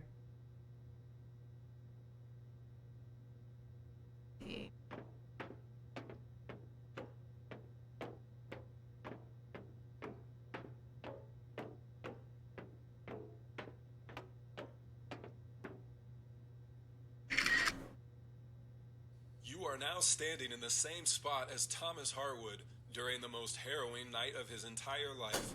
The Battle of Blackhaven. After British General Cornwallis landed in Virginia in 1781, Thomas had worried about the threat of raids and even turned down an invitation to join General Washington in Williamsburg, choosing instead to stay behind and defend the private river homes. Finally, one fateful night, Thomas spotted the tall mast of a British ship over the trees through his spyglass. British agents came ashore, attempting to seek a peaceful surrender and forage, but according to Sarah's later account, brave farm workers fired warning shots before they could even reach the garden. The rest of the family and staff barricaded themselves in the house, with muskets pointing down from every window. Plucky 7-year-old Elizabeth Harwood even risked life and limb to drape an American flag over the balcony, possibly the one now hanging in the museum. As nightfall approached, the British commanders lost their patience and trotted out small cannon and mortars to begin shelling the house. Cannonballs likely hit Blackhaven's walls, although later damage has made it difficult to tell, and aerial shells exploded terrifically in the air. Shrapnel from one bomb apparently broke an attic window and ignited a stack of linens, and Blackhaven was officially ablaze. The Harwoods and their servants fired back furiously, but the British waited for the flames to run their course. As the house filled with smoke, Thomas resolved to stay and become a true martyr for liberty, but Sarah pleaded with him to flee, assuring him that he could not help the new nation as a ghost. The family abandoned the raging fire and escaped into the night. Although we don't know for sure if the legend of Farmer Joe venturing into the burning house to save family heirlooms is true, crucial objects from the house do survive in our museum, whether they were carried or had been stowed away for safekeeping days before. What is certain is that the fire, which later spread to the nearby kitchen and stables, was final and marked a Patriot defeat and the end of Blackhaven Hall. Now, head back to the ground level, take a left, and continue to the site of the formal library. That's a lot of patriotism for one family getting their house burned down. Ruth!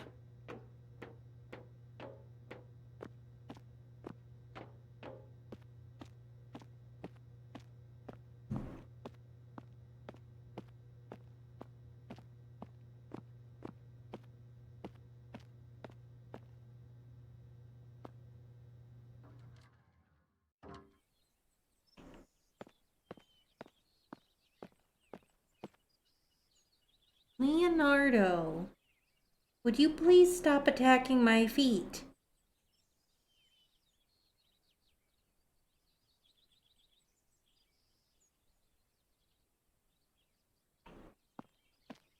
All right.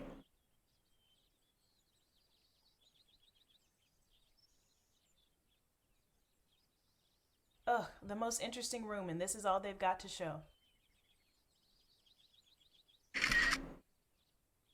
It is heartbreaking to believe that this was once the greatest library in all of the young United States.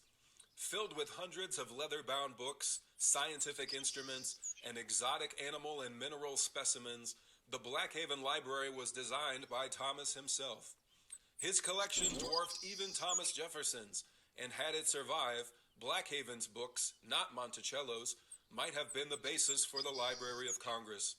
Lost, too, were Thomas's brilliant journals, some reportedly written in code, full of observations and experiments that might have rivaled Ben Franklin's.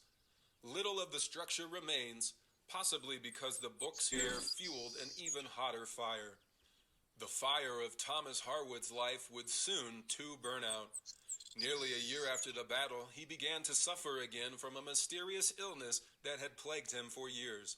He finally succumbed to the disease and was buried with honor in Williamsburg before a massive crowd of patriots. Thomas's unexplained death spawned rumors of a poisoning, and even that Sarah had drugged Thomas after he had discovered a secret affair.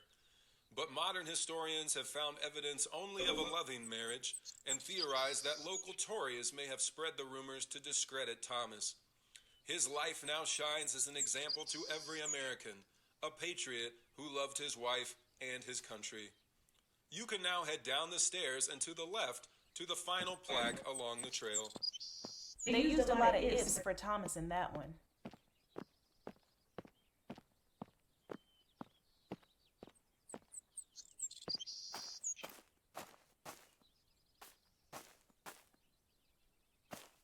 Us, that's right.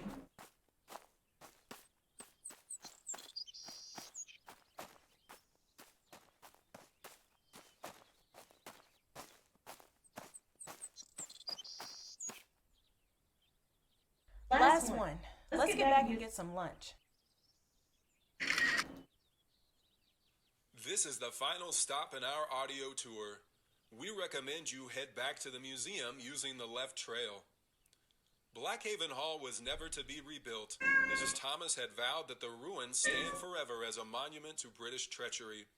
Sarah and her daughter Elizabeth went to live with family in Maryland before she eventually remarried. Thomas's brother William Harwood, a farmer and Episcopal minister, eventually purchased most of the estate from Sarah. A few miles down the road, he built his own new grand home at Oakmont, named for the small tree-covered hill nearby. Oakmont's foundations were built by dismantling the Blackhaven lawn and garden walls to make use of the bricks. Oakmont lacked the imposing size and grandeur of Blackhaven Hall, but the Harwoods continued their commitment to defending liberty and free enterprise for every American. Although their loyalties to their Virginian countrymen required them to defend against the Union in the Civil War, the nation mended its divisions and ventured into the 20th century even stronger. Leonardo, Now the family is arguably more famous for Harcorp Industries, a global economic juggernaut, but their story of American success began right here in the humble fields of Blackhaven. This concludes the Blackhaven audio tour. If you haven't already, be sure to visit our galleries and to pick up something for the special patriot in your life at our gift store. Oakmont Plantation, still the current residence of the 6th generation of the Harwood family, is open for scheduled tours the 1st and 3rd weekends of every month. And don't forget, both Blackhaven and Oakmont are available for weddings, anniversaries, and corporate events.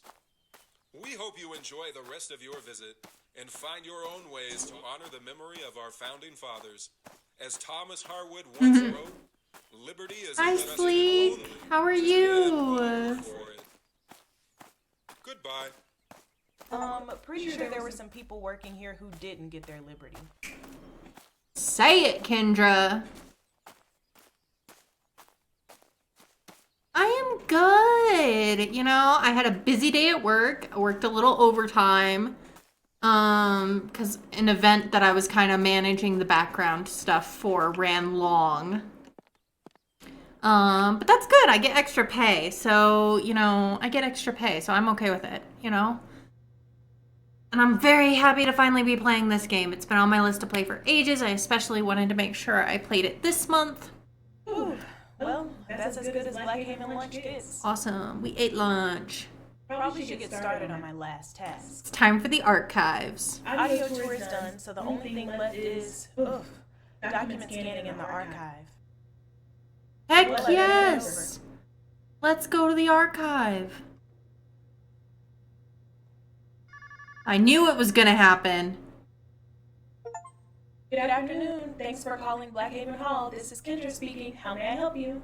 Oh, hello, Kendra. Thank you so much for taking my call. I just had a couple tiny little questions about y'all's wedding options. So, we are considering a date in September. We're going to have the ceremony on the lawn with the great big oak trees and the view of the river, and the reception in that magnificent new glass structure thing. But my question is, we're going to have a true flock of bridesmaids, and us girls all stomping around all day in 4-inch heels. We need a place to take a load off away from the boys. And, well, we thought it'd be a hoot if we could hole up in one of those little cabins. The cabins? Yeah, you know, the cute little ones with the droopy little chimneys that look like summer camp. Oh, I'm sorry, ma'am. Blackhaven Hall is a large brick 18th century mansion. Oh, honey, I know Blackhaven. I just mean, like, when we went to have cotillion at Shady Grove Plantation, they have those cute little cabins in a row out back. Ooh. Do you mean the slave cabins? Oh, well, I mean, no, I don't think so. You know, we just thought it would be fun. You thought it would be fun for you and your girls to put your feet up in a slave cabin? Oh, you know, honey, I've kept you on the phone far too long. You must be so busy. I'll try back another time. I'm not busy. So thank you so much, dear. God bless. What the You said it. Oof. Oof. This game really doesn't pull its punches, and I am here for it. Oh, we gotta check our email first.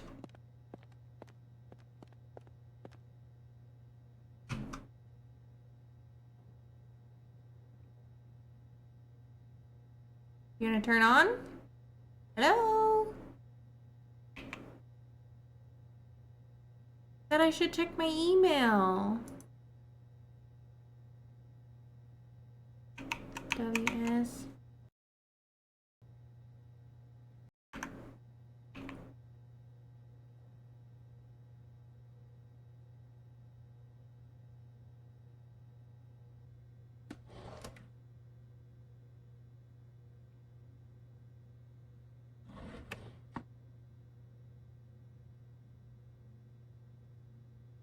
It said I should check my email. Very accurate representation of how history... Exactly! That's what I'm loving about it. It's like, let's show you so you can see all the things that are wrong with how the the typical national narrative is told. Yes, exactly, Rune. It's kind of why I used a Hamilton quote for my stream title today, the who lives, who dies, who tells your story, and then in quotes, or who chooses not to.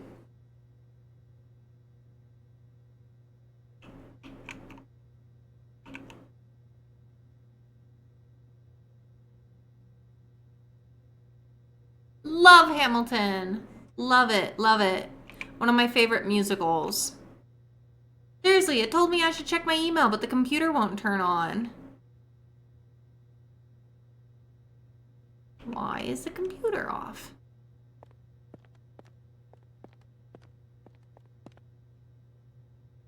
Oh no, it let me this time. Okay.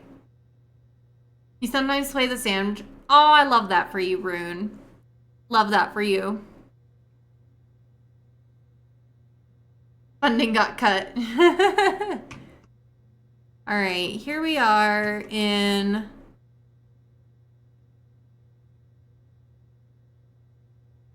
That's huge. Who needs a ticket that big?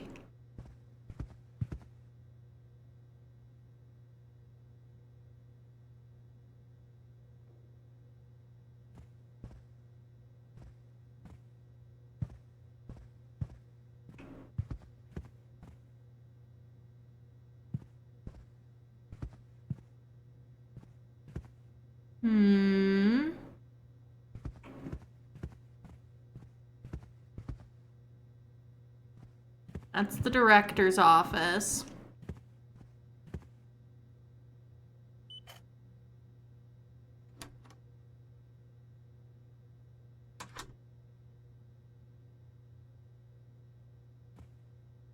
There's the scanning station.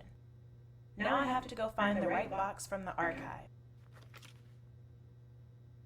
Thomas. Looks like I need Thomas first. Thomas Hardwood Papers, folder 18. I'll leave that there for now. See another sticky note.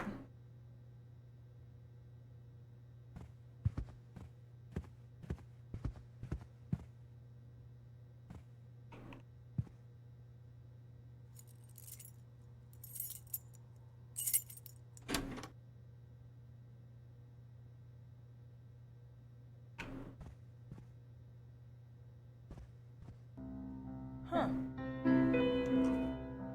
Look at these. Check this pattern. These are so much more interesting than the ones in the case. Why aren't these on display? Wait. Oh my god. Are those... Damn, BLACKHAVEN. Damn.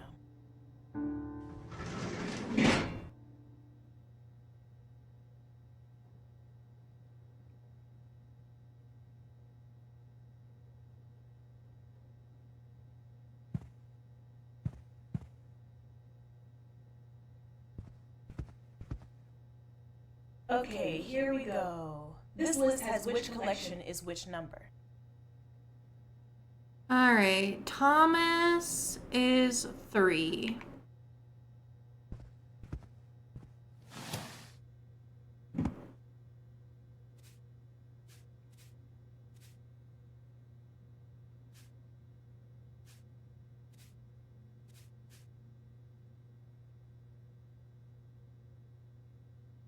Okay, got the folder. Let me go scan this. Oh my gosh, ads are gonna start soon if they haven't already. Hang in there. I can wait a moment. Actually, let's take a quick break because I need to feed Leo his dinner. So give me a minute here and I will be right back while ads run. And I will see you guys in just a couple minutes. See you soon.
From ads, if you had ads, friends, thank you for sticking through them and supporting the channel.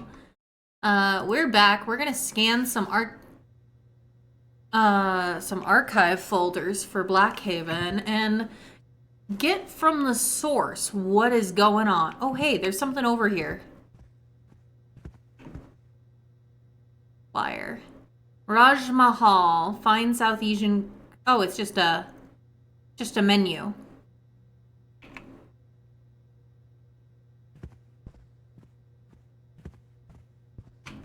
All right, but back to scanning.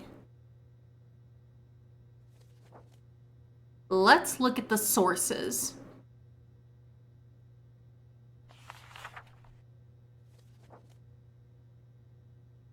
Helen wants me to read this closely to make sure it's legible. Okay, Helen wants me to check every page top to bottom before scanning. These are always typed up though, so I don't have to read Thomas's handwriting. I've seen worse. I've seen worse. I rose at 6 o'clock and ate bread and butter for breakfast. I read 2 chapters on optics and also poetry in French. All morning I walked about the plantation and looked over the tobacco fields. In the afternoon I took Elizabeth to the walled garden and observed her lessons. Sarah says my young daughter reads well and is quite curious. I showed her a row of uncommonly colored cabbages I had planted and the notes I had taken on their cultivation.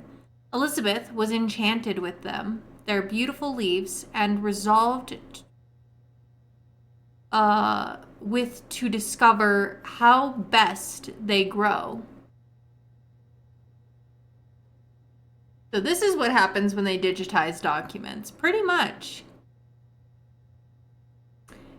We made plans and a chart to record diverse amounts of rainfall, sunlight, temperature, and types of soil, just as the fruits of the garden. She grows more lovely each day, but she too will require advantageous conditions.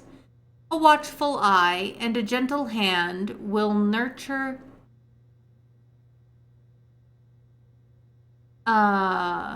beat without impressing the spirit, much as our American nation once grew strong under the kind gaze of our mother country. I ate a very fine roast beef for dinner. In the evening, Sarah played the new piano for the girls, and I read in the law.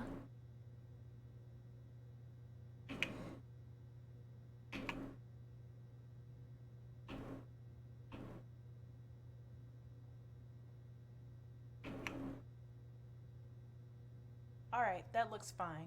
Let me go hit scan on the laptop. You've been doing a bit of correcting transcriptions of digitized old newspapers for the National Library in Australia. That is so cool, Sleek. Gotta hit the scan button on the laptop before the next page. Yep, I'm going.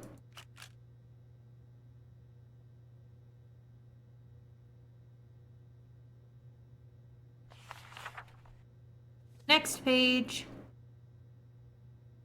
Well, here goes. Time for the genius of the founding fathers. I actually already read the cursive version of this. So genius is mostly just breakfast comments, apparently. You don't know why you enjoy it, Sleek? I would imagine it's very interesting.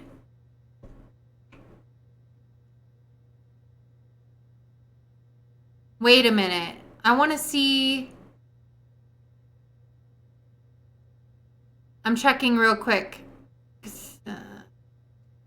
I'm just checking because I was like, wait a minute. What if the transcript doesn't match what we read on the thing? Because I bet that's a reason we're getting to see both. Because you mentioned correcting transcriptions and it made me think of it. So now I'm like,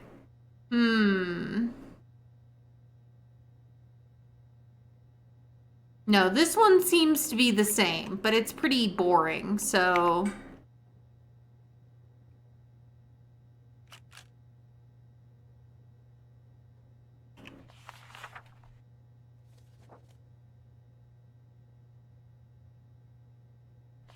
No!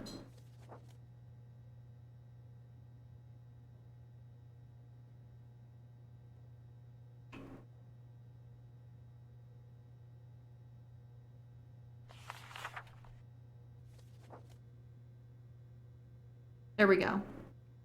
I arose at 3 o'clock at the sound of a great thunderstorm. It raged with such ferocity and frequency of lightning that I could have seen clearly to walk within the house without the use of a candle.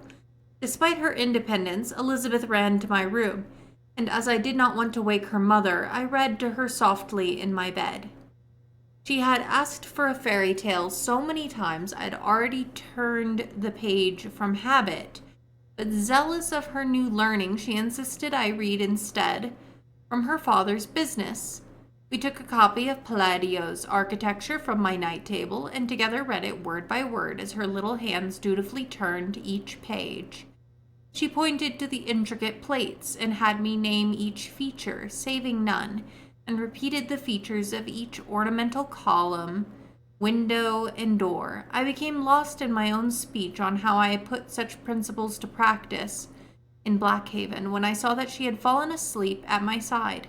The storm had subsided and the robins were singing, but it was still 4 hours from dawn, so I carried her carefully and set her back in her bed and kissed her cheek as she dreamt of tall towers.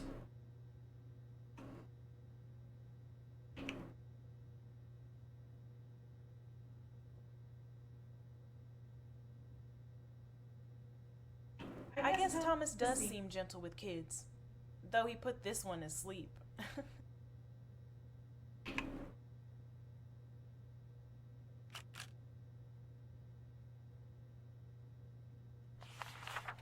Next page. I arose at 7 o'clock and ate milk and rice for breakfast. I reviewed my notes on the effect of the moon on tobacco worms and read of the history of Egypt and Herodotus. I rode out to the westernmost farm to talk with the overseer and examine his corn. When I saw Black Pompey ride out on Sarah's own horse, greatly distressed, he informed me that Elizabeth could not be found in the house and that her mother was restless over her safety. I rode back with haste to meet my wife. It is a thing, milk and rice for breakfast. I've never had it, but I have heard of it. It's basically like a porridge.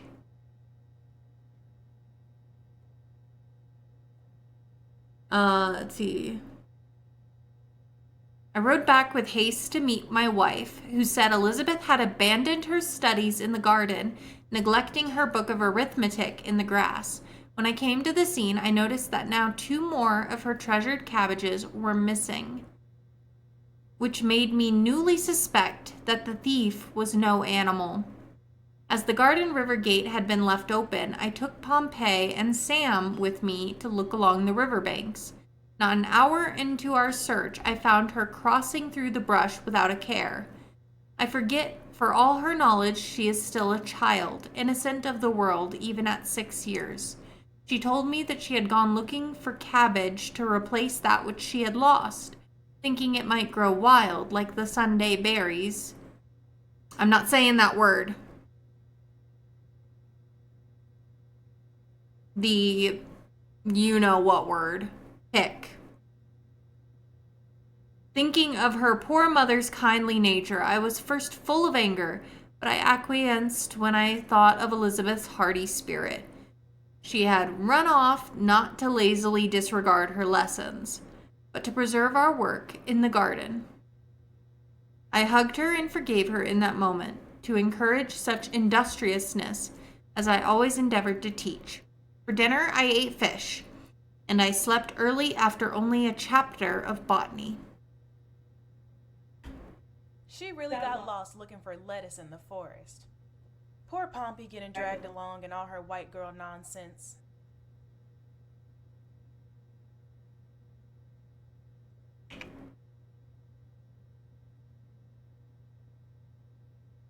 You just Googled it, you're right. It's perfectly normal, but we call it rice pudding in the UK when it's cooked together.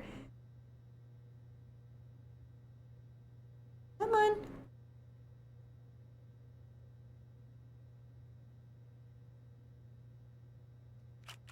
There, got it.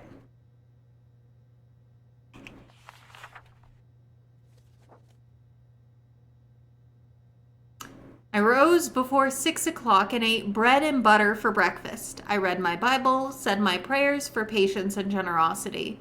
In the morning, after settling my accounts in my office, I walked back to the garden. Now that the unseemly matter with the cabbages have been resolved, Elizabeth had moved to her next fancy, astronomy. I took her to the dial and explained the path of the earth around the sun, the globe's angle and the seasons, and I promised to show her my orrery in the library by candlelight. How thankful I am for such moments between parent and child. It's truly such kind meetings that our family prospers. Wait, the matter with the cabbages got resolved? Is there a page missing? That's my question.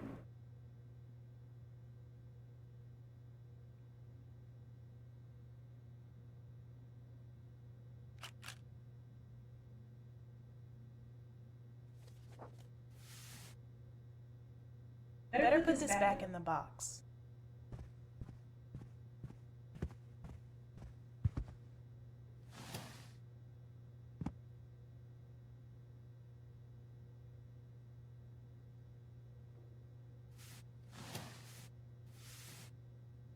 Okay, gotta find the shelf where this box goes.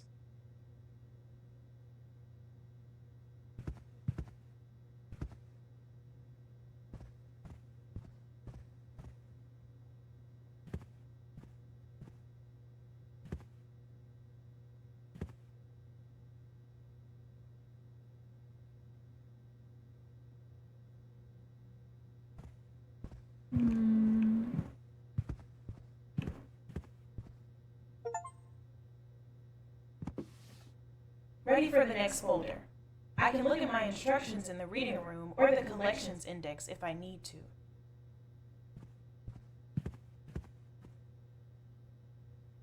Next is Anna Harwood's papers, folder 9.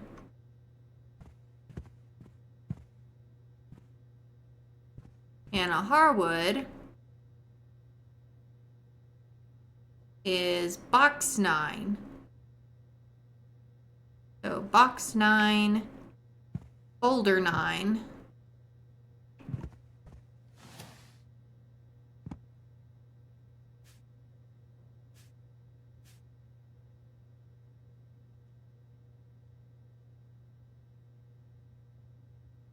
Okay, got the folder. Let me go scan this.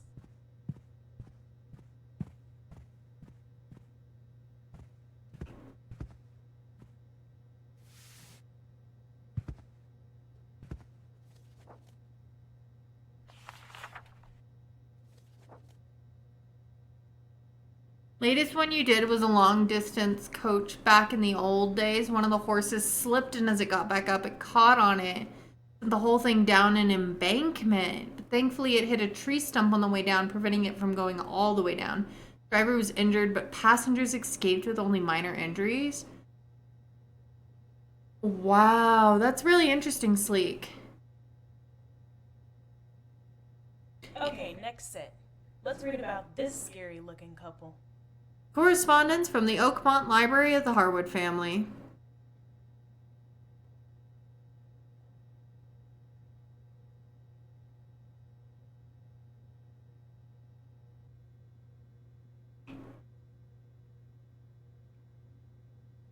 Rice pudding is delicious.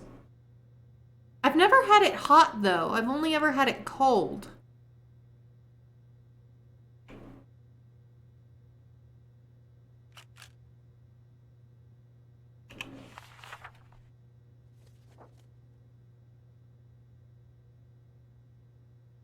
All right. Gideon Harwood to Anna Harwood. Cinnamon's like the best topping for rice pudding. May 17th, 1862. Transcription on the following page. My dearest Anna, this will be the first letter you receive and the first that has gone out to post since my enlistment. I write to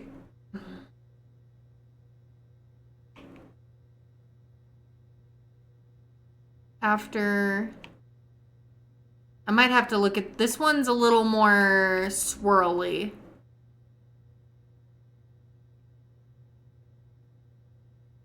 Gideon's handwriting is a lot of work. I shouldn't talk knowing basically no cursive.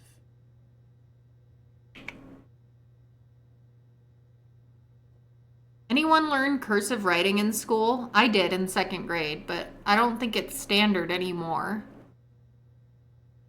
Doctor's writing, yes.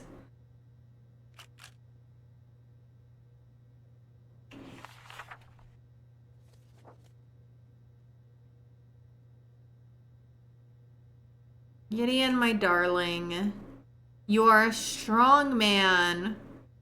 Something, something, another... would not... Please.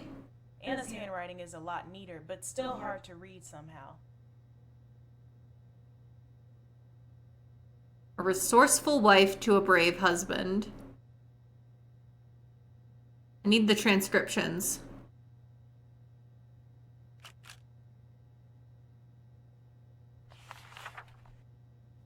All right, here we go. You did entropy? I'm not alone. My dearest Anna, this will be the first letter you receive and the first that has gone out to post since my enlistment. I write to currently from the light of my campfire after a march of 12 miles. I now realize that the job of a soldier is to march more than to fight. I miss you terribly. I know our cause is true, but I cannot help wishing to see you and our boy in every moment. No matter the direction of compass, northeast, northwest, east, or south, I know all is but a long journey back to hold your poor little hand. And so every step I take is a step towards you. It has become apparent to me that for all the skills of a Southern gentleman, some of the other officers have not slept even a single night under the stars. Although some of my rank have scorned me for not partaking in the officers' mess, I have won a great cheer for my hominy porridge. I owe it primarily to tricks from old Silas. I reckon that tired may be cleverer than half the lot, and most any Yankee. We do hear rumors of engagements day to day.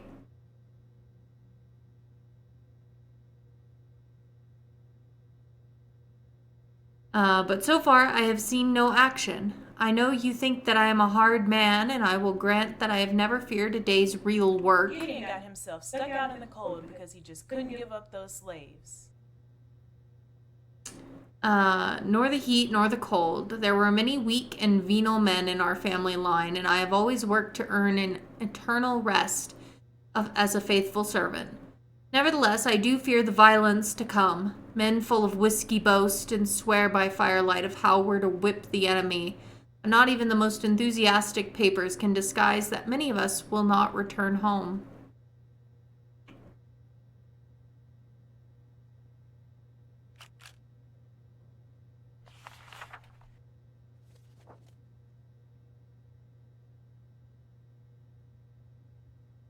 Gideon, my darling, you are a strong man. You know so many boys came calling to me, and I had no use for their foppish manners.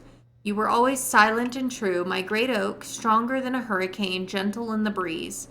You are learning so fast, but your proud wife is just as quick a study. I am so thankful that father always kept us informed of our accounts and harvests. He remembered his mother's ingenuity as a widow, and would not allow his daughters to go without the same. We do worry about getting the tobacco to market, but you were wise to plant more wheat in recent years.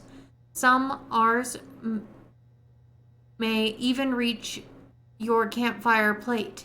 The darkies ask about the war, but I believe they fear Yankees pillaging more than their steady masters. Of course, Emily and Charlotte have run off together, but each did the same before the war. And I know they'll return to their infernal kin when their taste for adventure runs dry. How I wish all the people lot were as loyal as Henry. He still carries on running the house and the kitchen when I cannot. He'd not run to the Yankees once in 10 lifetimes. Oreo, welcome in, love. Thanks for collecting your daily blanket. How are you today? Like our son who fears a fall, but will take his... Shut your mouth, Anna. Emily and Charlotte better keep running. Like our son who fears a fall, but will take his first steps to his mother, fear not as you take every step back towards me. We fight for liberty, be it against foreign tyrants or northern pretenders. And surely the good Lord, in his infinite justice, will deliver you to me. I shall keep in my private thoughts what plans I have for us when he does. Sleek, thanks for collecting your daily blanket too, love.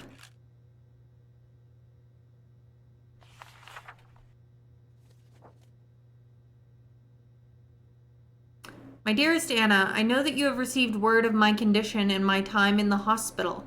I wanted to ease your tender heart, but now I am able to write from mine and tell you everything I could not dictate to the nurse. I had written to you about my first tastes of the battlefield, which passed without much incident as we stayed behind with the artillery. But 3 weeks ago, the bugle finally sounded for your husband, and I found myself charging across the field. I cannot describe the sensation adequately. There is tremendous noise, but so there always is. There is the whiz of the balls as they cut through the air. There is dirt and smoke and cries of anger and anguish. But in the tumult, what I felt most deeply was the nervous sense of my nakedness. No barricade, no ditch, no country stone fence. Only my stained gray wool between me and our Maker. I'm ashamed to say... about all this violence and chaos. And then every museum is such a quiet place. I'm ashamed to say I was terrified. With each step I took on my frightful path, I felt less and less the master of my body. It was at this moment that I felt my leg give out. It was as if some animal had pulled me down and it hit the grass with all my weight. I was alert and aware, but I could not move my right leg. I looked down and saw that a ball had struck me and split upon my shin bone and blown me wide open.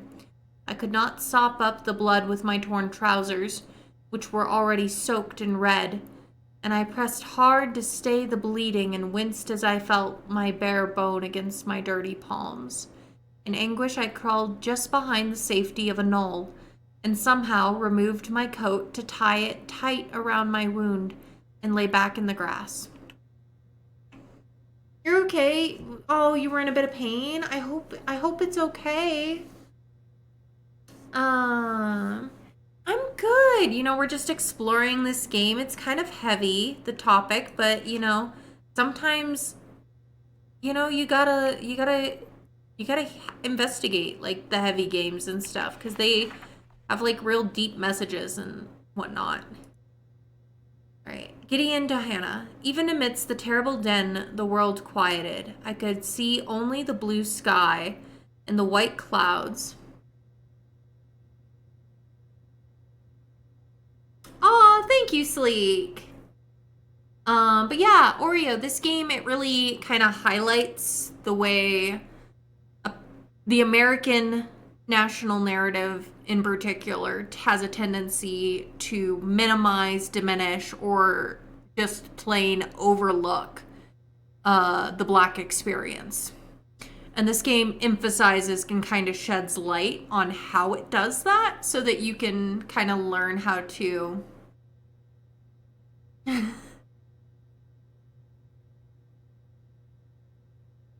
kind of identify when that's happening. Even amidst the terrible din, the world quieted. I could see only the blue sky and the white clouds and the nearby treetops, and I felt the heat of the sun, the same as when we lay in the grass on Sunday picnics. I began to feel light in the head, and I supposed these were my last moments on earth. I should have made my confession, but instead I prayed your sweet name on my lips over and over. I thought of your hair resting light on the pillow. I thought of how you skipped through the garden. I thought of our boy, grown tall and strong, and walking with me in the ruins of the old house, hearing the tales of great patriots and savage Indians, like my father told me. But most of all, I watched the treetops sway. I thought, perhaps, if I must leave this earth, my spirit could follow you in the breeze, grazing your cheek and whispering furtively in your ear of my eternal love. I have more to tell, but weak as I am, my strength fades quickly. My pain lessens each day, but my gratitude remains constant. I thank heaven and earth I will see you again. Gideon seems more pleasant than a lot of these people, but definitely racist. And Blooma, thank you so much for the group hydrate, love.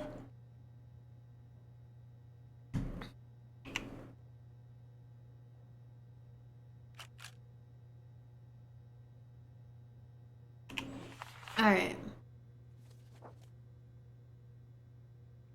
Anna to Gideon. Gideon, my most loving husband, my love for you is just as eternal.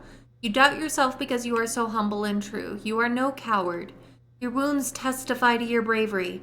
I am certain deep in the mind of every man on the field are your same fears. But there are many who would not lead the charge. Indeed, there are many who would not even answer the call. You may dwell in your sadness, but I am giddy at the thought of your kind and handsome face. Oh, how I wish I could be there to cheer you. I would come in such a pretty dress and smile and sing and read to you and compose a sonnet in your honor.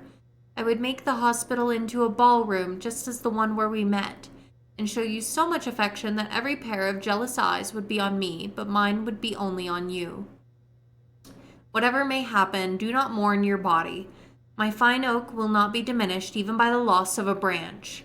You'd be nothing like poor Henry, though he still manages to bring my breakfast up the stairs each day with his awful limp. You are a man of letters, the head of a fine and ancient family, thick with friends and rich in my love. These women are something else, aren't they, really? How can we despair while our affections... These two are really feeling each other. Ease up on Henry, though. Yeah, ease up on Henry. It's not fair to Henry. Brad, welcome in, love. Thanks for collecting your daily blanket. All right.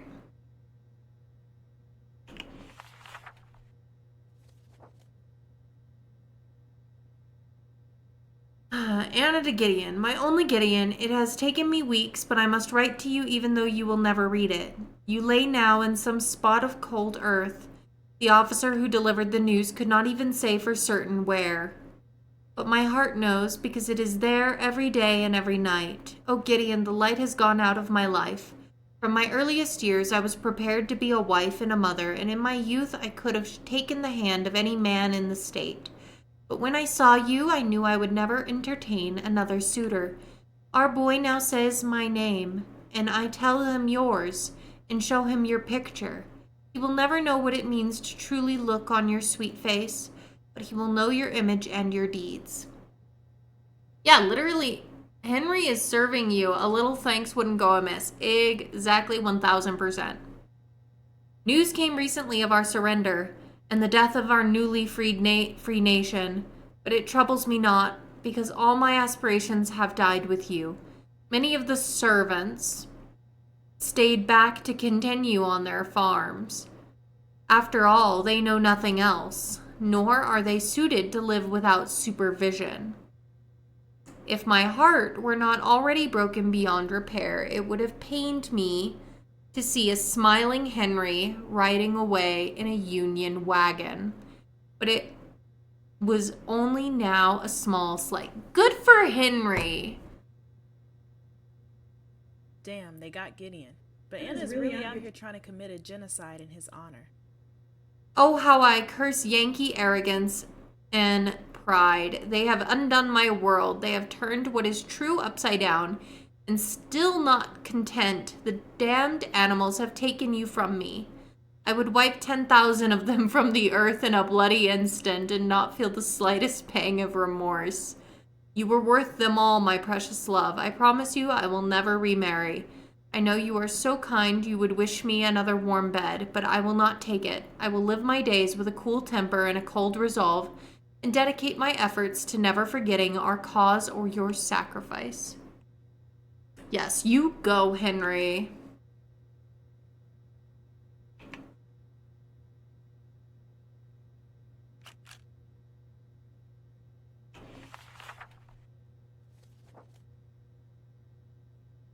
Is this a civil? Yes, this is. These letters are during and the end of the Civil War. They're like descendants of the Hardwood family. My only solace is that being so close to death before, you were able to relate to me the true depths of your love. I pray that you were given the chance to say my name as you expired, because I say yours each night when the darkness comes for me, when my eyes close, as yours are forever. I cannot realize any joy, but believe me, my dearest, I feel you in the breeze. Anna is so awful, but I can still feel her loss. Why couldn't she feel anything for somebody like me? Yep, you said it, Kendra.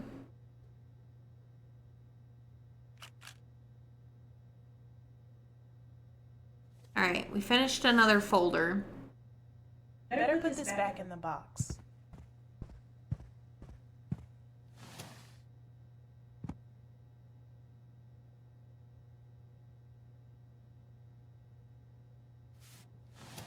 Selective kindness, exactly. Okay, gotta find the shelf where this box goes.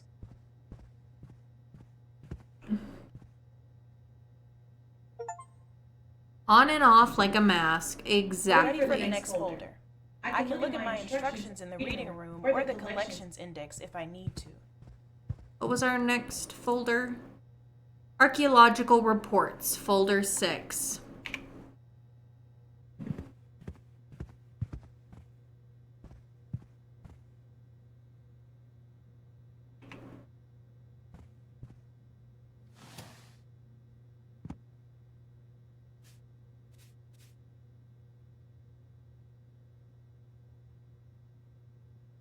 Okay, got the folder. Let me go scan this.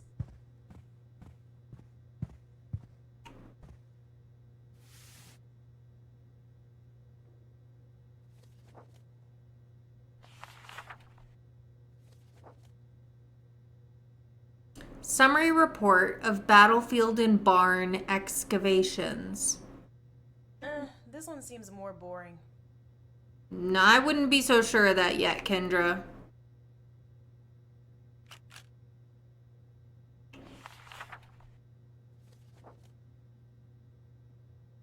These excavations aimed to establish an archaeological understanding of the 1781 Battle of BLACKHAVEN, while surviving historical sources recount the attack, particularly in the journal of Rebecca Harwood.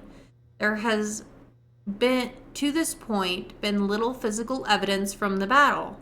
The earliest mention in the historical record comes from the Virginia Gazette approximately 2 weeks after the events in question, which quoted Thomas and Sarah Harwood. All accounts are consistent that the British troops landed at Blackhaven's private wharf and exchanged small musket fire with the Harwoods and their servants before shelling the main house with a small cannon and mortars, eventually igniting a fire. Rebecca Harwood's later 1824 diary also mentions a second skirmish, an exchange of small arms fire from servants barricaded inside a nearby tobacco drying barn. The barn itself continued its use until the late 1880s, when it was demolished after construction of a replacement closer to the Oakmont plantation. With these accounts in mind, strategic excavations were conducted at 5 sample sites. 2 near the main house facing the river, 3 at the likely sites of British and American positions near the former barn. Early use of metal detectors looking for traces of iron and lead ordnance shot informed the choice of the sites. Oh, wait. I bet that military weirdo from earlier would love this.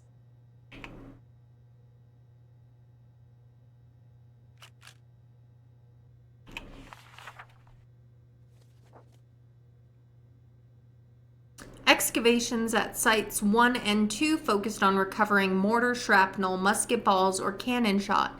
Thus far, no such materials have been found.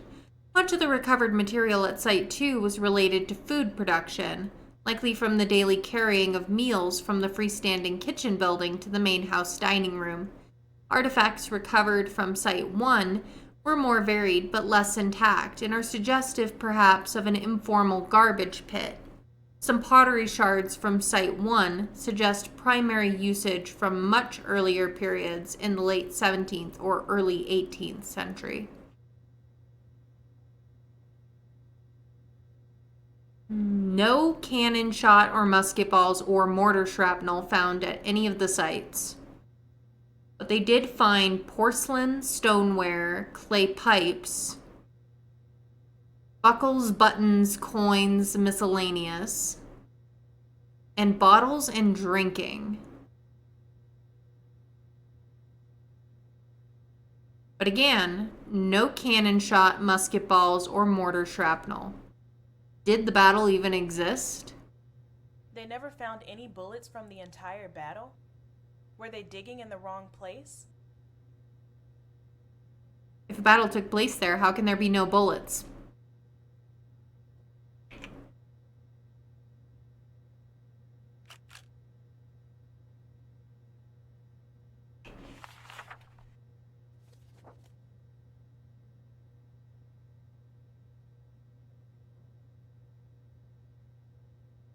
Excavations near the site of the tobacco drying barn focused again on the search for militaria. Some surviving accounts had made reference to barricades or even more formal redoubts. So attention was paid to the ground variations potentially left by fortified embankments or ditches. Digging at potential sites revealed again no evidence of military engagement, but did recover post holes and other soil evidence of between 5 and small timber structures.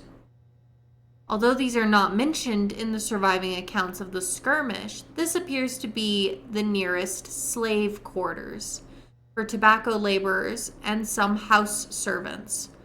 The location referred to as the near quarter in Thomas Harwood's surviving journal. Digging revealed a variety of everyday and agricultural objects, far less glass and porcelain than found at the house sites, but more colonial-ware fragments, including a few with distinctive decorative markings, and iron goods like horseshoes and nails. Only truly notable recovery for potential gallery display are the remains of a very fine imported porcelain teapot, which almost certainly was owned by the Harwood family, rather than any of the slave families living in the quarter.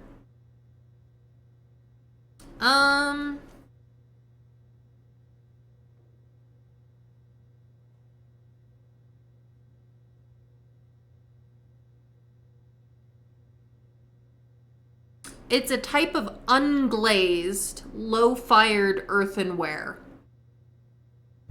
So think of the fragments we saw a little bit earlier when she came on the drawer that was left open.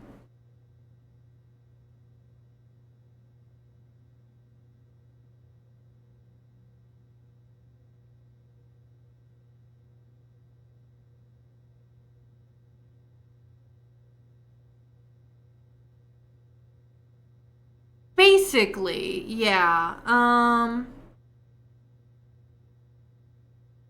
mean, yeah, pretty much. And it was often made by like hand rather than like on like a wheel of some kind. Let's see.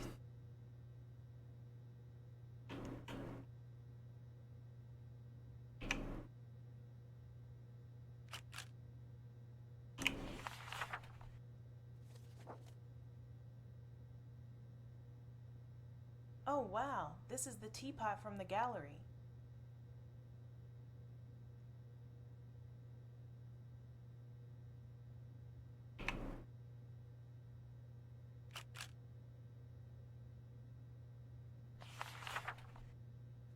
Okay. on the mutual agreement of both the firm and BHHS, digging at Site 5 was suspended. Suspended? What was all that drama about?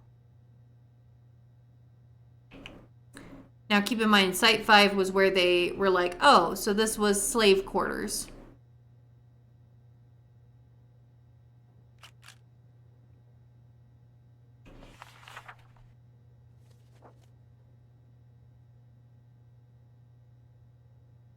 Additional testing. Additional analysis was conducted on surviving artifacts owned by the Blackhaven Hall Historical Society and the Harwood family. In particular, are a set of musket balls from the 19th century collection of Anna Harwood.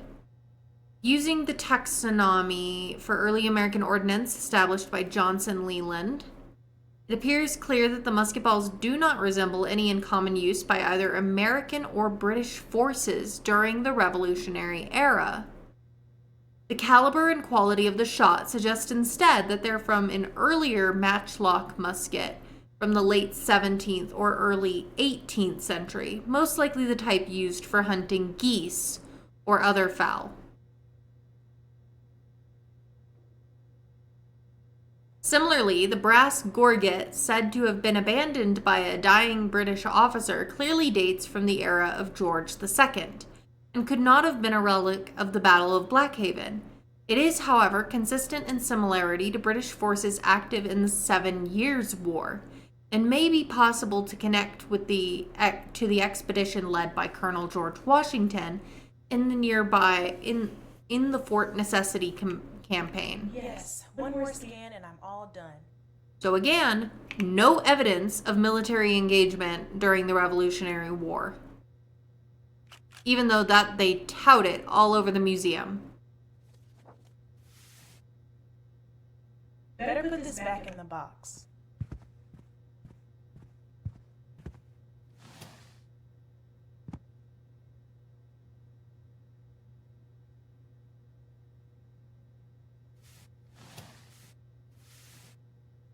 Okay, gotta find the shelf where this box goes.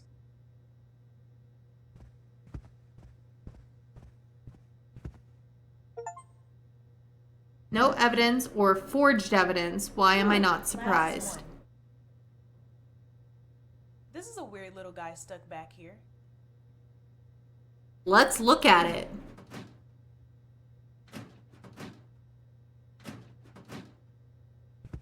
It's locked.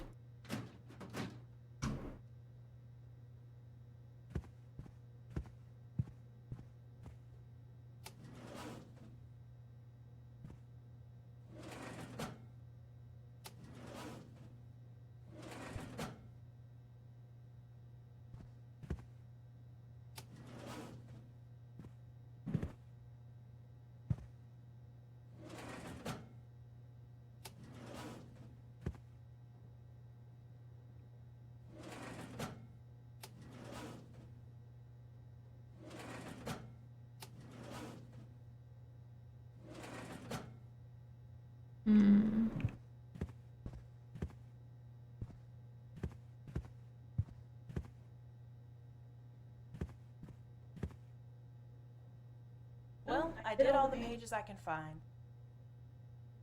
I tried to It's yank almost time it. to close. Better head over to Helen's office and drop off my key.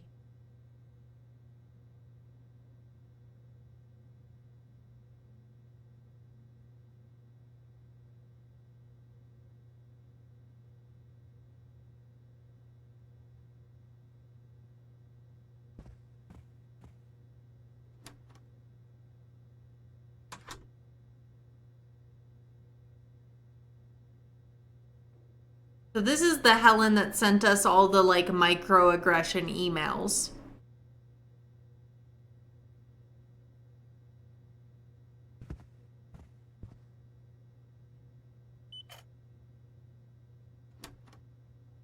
I don't think it'll let me. Like it won't. There's not like a action for me to close the door.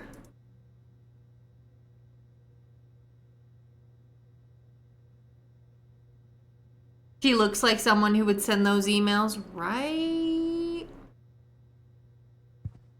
It's like I want to, but it won't let me. I can't even turn off the lights.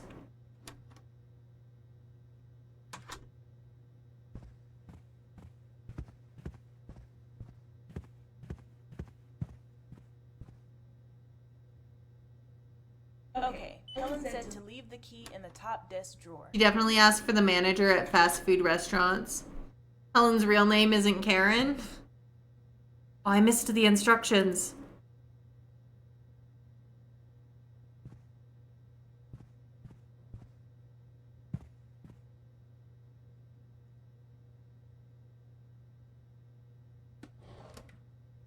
Archive key goes back. But wait.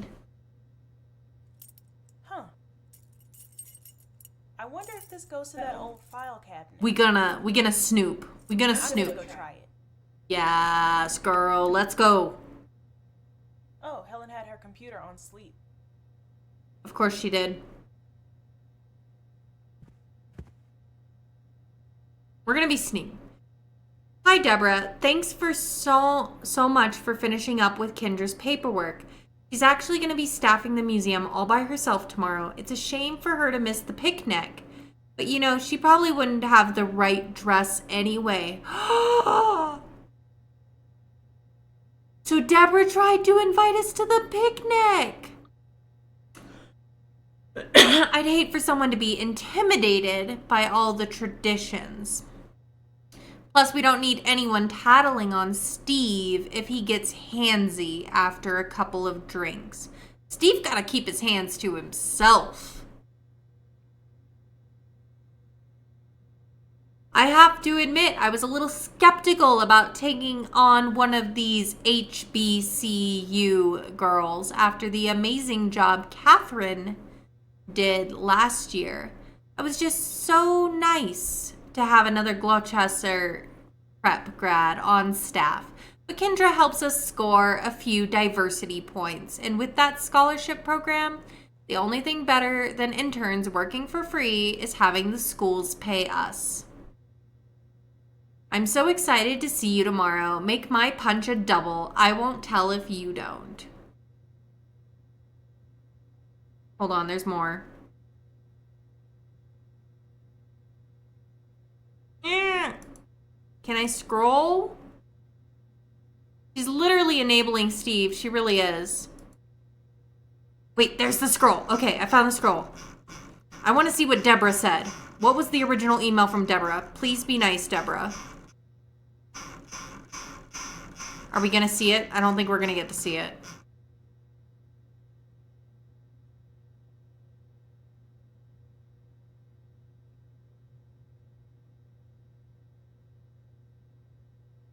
Helen leaves her emails up and doesn't put her computer to sleep/log out. She's definitely leaves herself logged in to Facebook. Just saying, yeah. But clearly Deborah wanted to invite Kendra. So points for Deborah. But my God.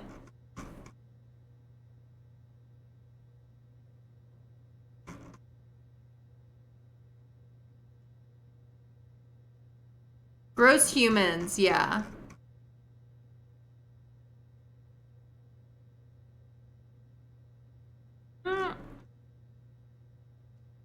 Scroll back up so it's not like super obvious that we looked at it. I don't know that it matters, but just in case. Come on! The problem is I like can't see my mouse.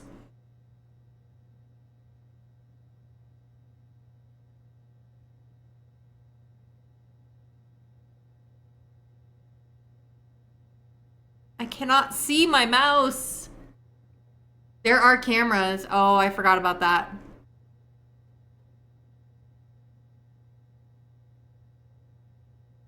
Be a shame if that email got posted to her social somehow. Well, we'll see what happens. We're clearly being prompted to do these things, so...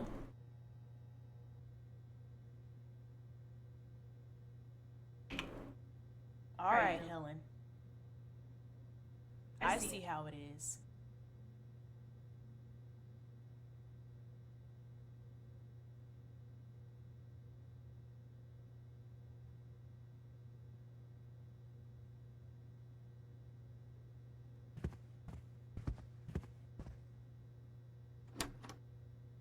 We gotta learn about the real history. Besides, do we really care if we get fired from this job? I don't.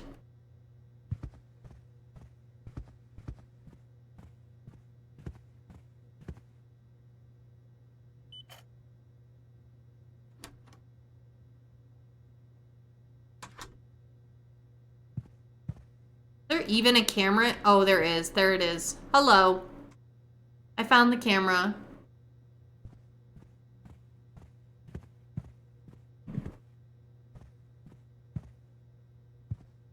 There isn't one in this room, though.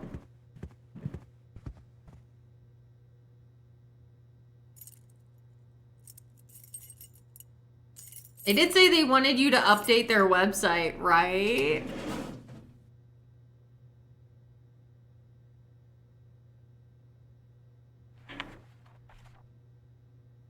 I arose. This is the missing page from Thomas's journal. Oh dear. Why have they got this locked up in the corner? Wait, let me read it. I need to take this over to the scanner and check it out. What else might be in here?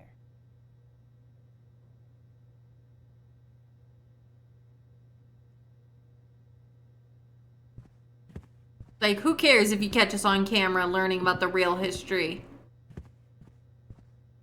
Fire us, I dare you. Maybe some of the other missing pages are in here. I arose after 6 o'clock and ate only milk for breakfast. I read in geometry and wrote to our neighbors about the news from Philadelphia. In the morning, I went to see the first leaves cut and hung to be dried in the barn. In my walk through the nearest quarter, I was occasioned with a shock when what did I see but all three of Elizabeth's missing cabbages growing rudely in a person's garden. I found Joseph in the field and had him pull the culprit away from her duties. And he brought a rather uncomely, rude wench named Patty. She feigned ignorance as to how such a marvelous specimen could be found replanted in her homely plot. When just then her girl Sally ran up to confess she had dug out the cabbages to help her mother. I need to read down to the end of every page. I'm working on it. Claiming that after a day in the fields, the indolent creature had no time to mind the garden and cook for her kin. My temper justly rose, and I considered beating the girl, for not even a gentle foal can be broken to the saddle without the lash. But her mother pleaded so that I saw the wisdom of it. It was Patty, being fully grown, who deserved punishment for neglecting to train her child. So I had her whipped in full view of the girl, and fed the cabbage to the pigs to show how thoroughly it had been spoiled by the incident. As the base thievery had soured my afternoon, I took a nap on the window couch before dinner of boiled beef and asparagus. In the evening, my mirth returned when Sarah played the piano.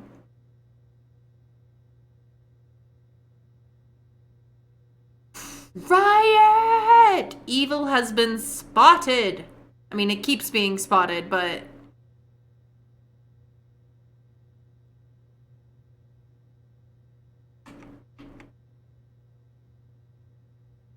God damn, he beat a mother in front of her child and then needed a nap? I knew Thomas was sketchy, but this is messed up. Did someone take this out to make him look better? Yep. That's exactly what happened, Kendra. Oh, it's William, Thomas's brother. He had to be jealous of his bro's hair. Newspaper excerpts. Compiled for the BLACKHAVEN Hall Historical Society from collections of the Library of Congress. Let's pretend this didn't happen, hey? This reads like a historical Reddit and Am I the A-hole post, right? I got justifiably angry, guys. It was just, oh my gosh.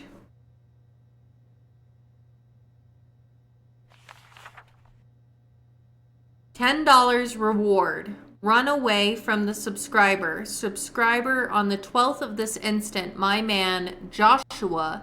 He is about 5 feet 6 inches high, about 26 years of age. He formerly belonged to Richard Drew and may be lurking around his farm in Norfolk County, where he had a wife and daughter when he was purchased. He has run away to the same before, though he is not ill-treated. The above reward will be given and all reasonable expenses paid for securing him in the county jail so that I get him again. William Harwood Oakmont.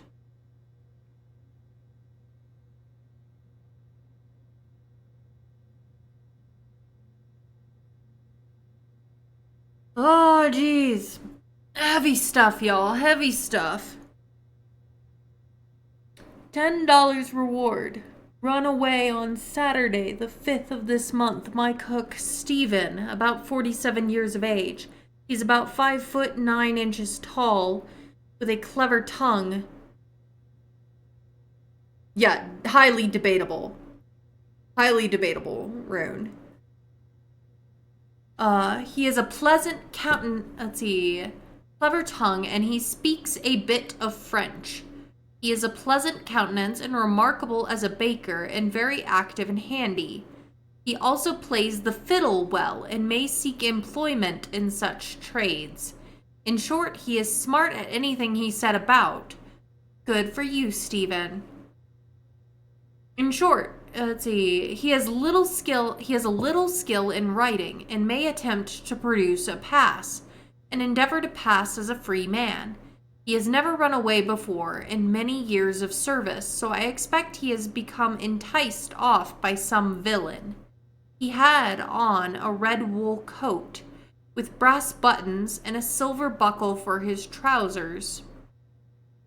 The above reward will be paid to anyone who will deliver him to me at Oakmont or confine him to any jail so I get him again. William Harwood, Oakmont, July 9th.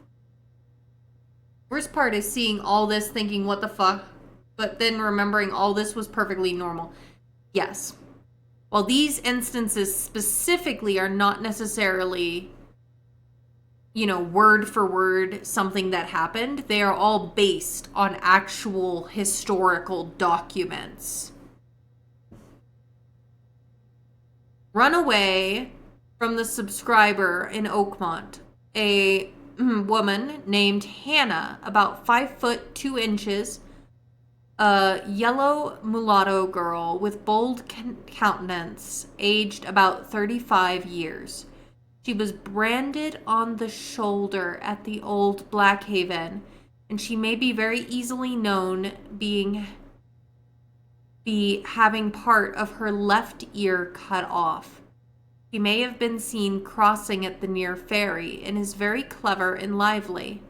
A reward of $10 will be given to any person who will secure and put her in jail so I can get her again. I forewarn all persons from harboring said person, as in that case they may expect to be prosecuted. William Harwood, June 24th. First one was in 1804, second is also in 1804, so March, July, and then June of the following year.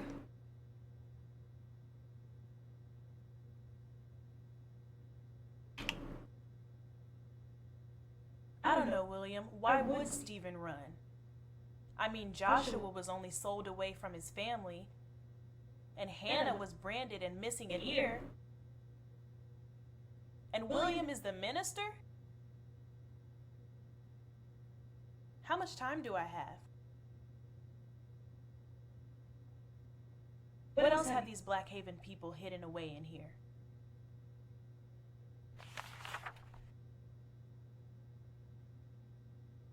Hey, secret letters from Gideon and poor racist Anna. I hope they took these out because of adult content. All these awful people could at least spill a little tea for me.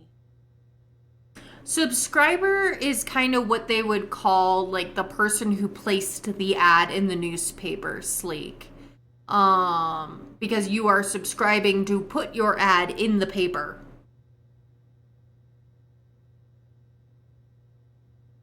Yeah. My dearest Anna, before I can continue even another word, I must tell you to keep this letter a secret as long as you live. In truth, it would be best for you to burn it, but I know you well enough to suspect you would never agree to such terms. My story does not begin with sorrow. In truth, I was recently rejoicing, as I had recuperated enough to leave behind my hospital bed and take my first steps. My gait is uneven and painful, but I must thank our Lord for the surgeon and the nurses, for each considers my walking to be evidence of his miracles. As I slowly recovered, I wished to return to duty, but I was no longer fit to march with the healthy boys. Still, I begged and received a guard in our camp, which was still vulnerable to Yankee raids. Even though through my pains, it felt sweet to hold a rifle and keep my post and once again serve my fellow countrymen.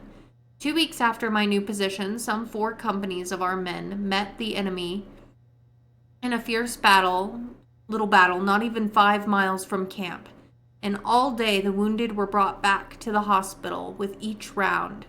Also came Union prisoners. Short of rations as we were already, we worried about feeding the captives. Oh, I don't like where this is going. And we made them to sit in a cattle pen in the clearing where they could do no mischief. I could not have prepared for what my eyes would see next. A full band of a dozen up-jumped people, true contraband filth, brought into our camp, clad in the hated blue of the regular Union infantry. Oh, I don't like where this is going. At first sight, these black rascals looked no more at ease in uniform than apes. But as the shock subsided, we began debating what to do. Their presence so inflamed the tempers of every good rebel. We could not put them with the white Union men or have the whole lot torn to pieces in a riot. Instead, I and another handful of guards marched them a few hundred yards into the nearby woods. Each of us were filled with contempt for these treacherous people, and some in our party even stooped to hurling insults at the beasts, who looked back calmly at us as if deaf and dumb. This painful to read. And it's like, it's hard knowing that stuff happened like this and that people could have such dark souls, like have such evil in their hearts that they would consider these actions okay. I wish I could tell you true that our prisoners provoked us, but it is not the case. One of our men, unannounced and inflamed with passion, pulled out his pistol and shot one clean in the head. He fell and his brains spilled out on the ground, and his blood leaked into the boots of his companions.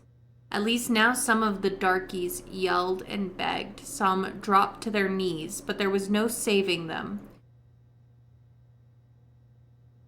It is very bizarre and difficult to understand Rune. I don't understand it at all.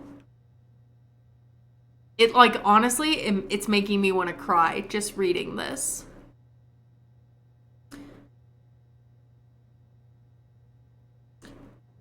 We each in a fury shot the rest, without thinking or speaking to one another. At least one of them I killed all alone. I shot him straight in the chest and saw the stains spread out through his coat until the life... I need to read down to the end of every page.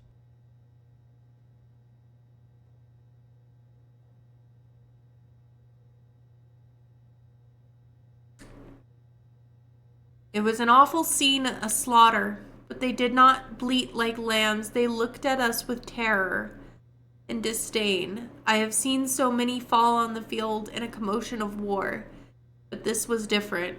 Truly, it was criminal. Silently, in our relief and in our guilt, we came back with shovels and dug a shallow trench to bury them.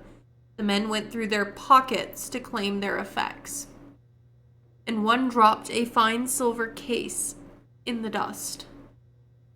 I retrieved it and opened it up to a daguerreotype depicting what must have been this man's plump black wife, dressed as well as a free woman. It was in this moment I was overcome with guilt, for I could see only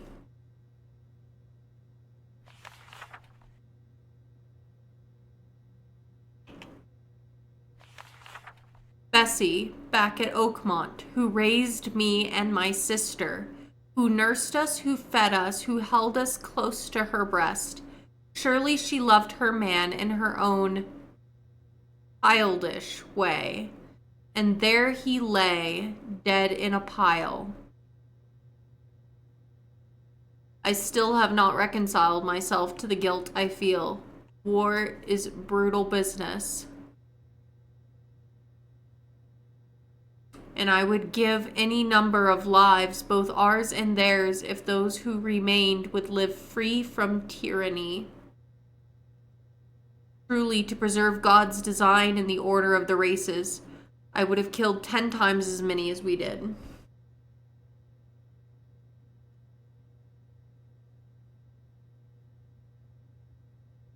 But this felt nothing like victory, and I fear that I will suffer some greater judgment for violations of honor and conduct which we committed. I feel no pride in relaying these events to you, but you so value my honesty, I can tell you nothing else. I love you still in this moment. Gideon. Gosh darn it, Gabe, you made me cry.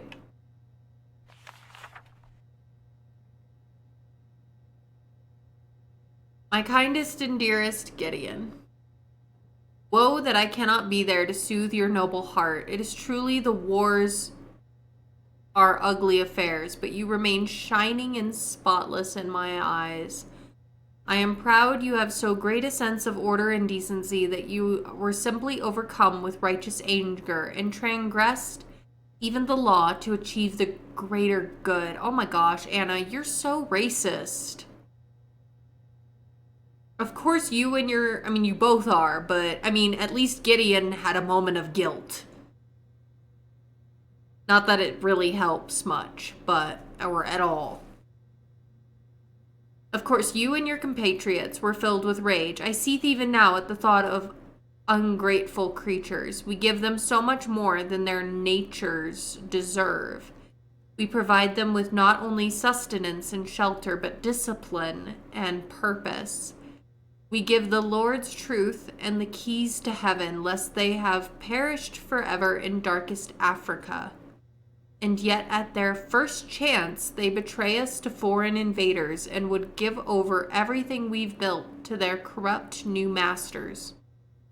You are filled with guilt because the right action was so difficult, but when our men, our good Southern men, wither and starve and die as beasts in Union camps, are we to think that people, prisoners, deserve better treatment, that honest white men are no better than...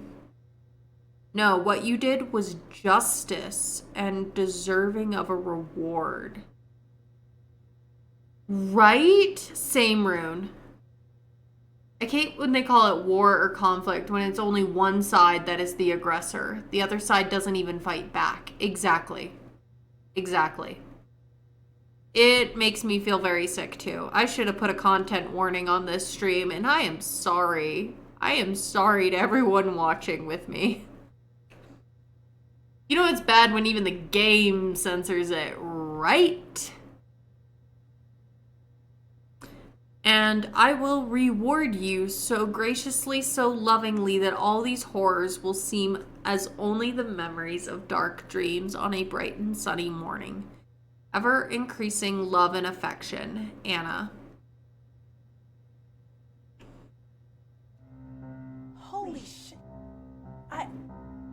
just don't know what to say.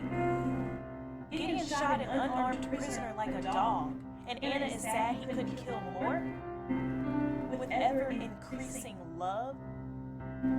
This bitch might as well have been in the Klan. Fuck. Blackhaven has had this the whole time. They act like Gideon is a hero. I don't know if I can come back after this. But I have to get my recommendation for Greece. And it's way too late to find something that's gonna pay as much as the school, especially back home. Okay, I can read a couple more. If I don't turn this key in by 5, I'll be fired way before I can ask for my rec.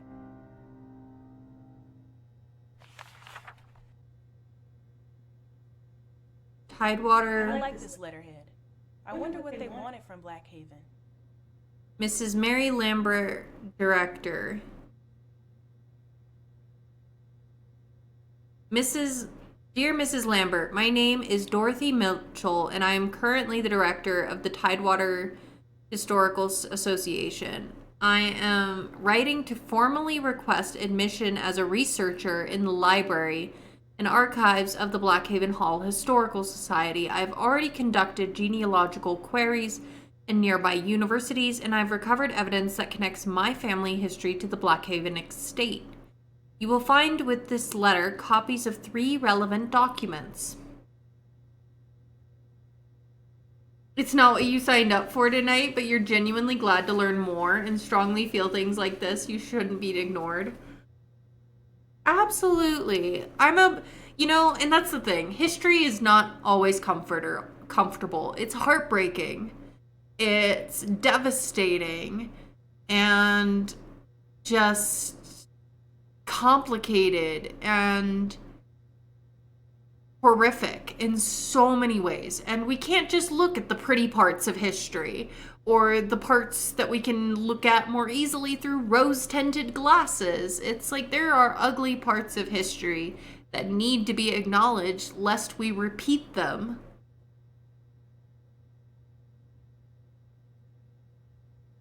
An interview conducted by the Works Progress Administration in 1938 with my late grandfather, Simon Howard.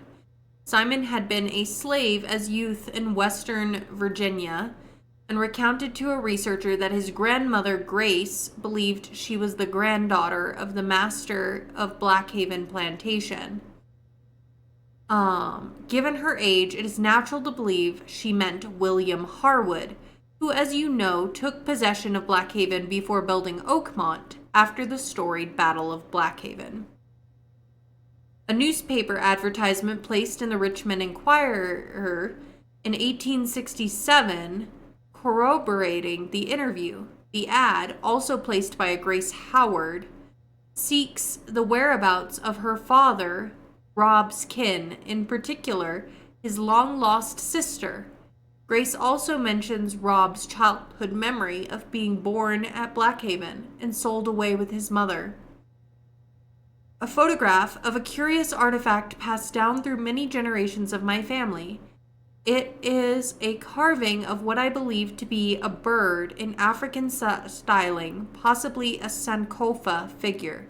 I was told as a child it had once been owned by Rob, a token from his mother to preserve her memory.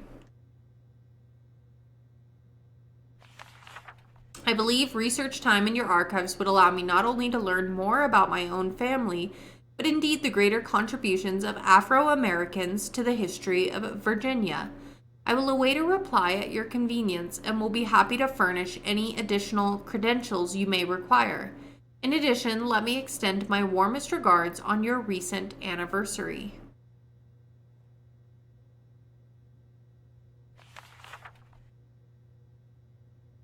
Come in here, the Afro-American history Is it possible her family are really Harwoods?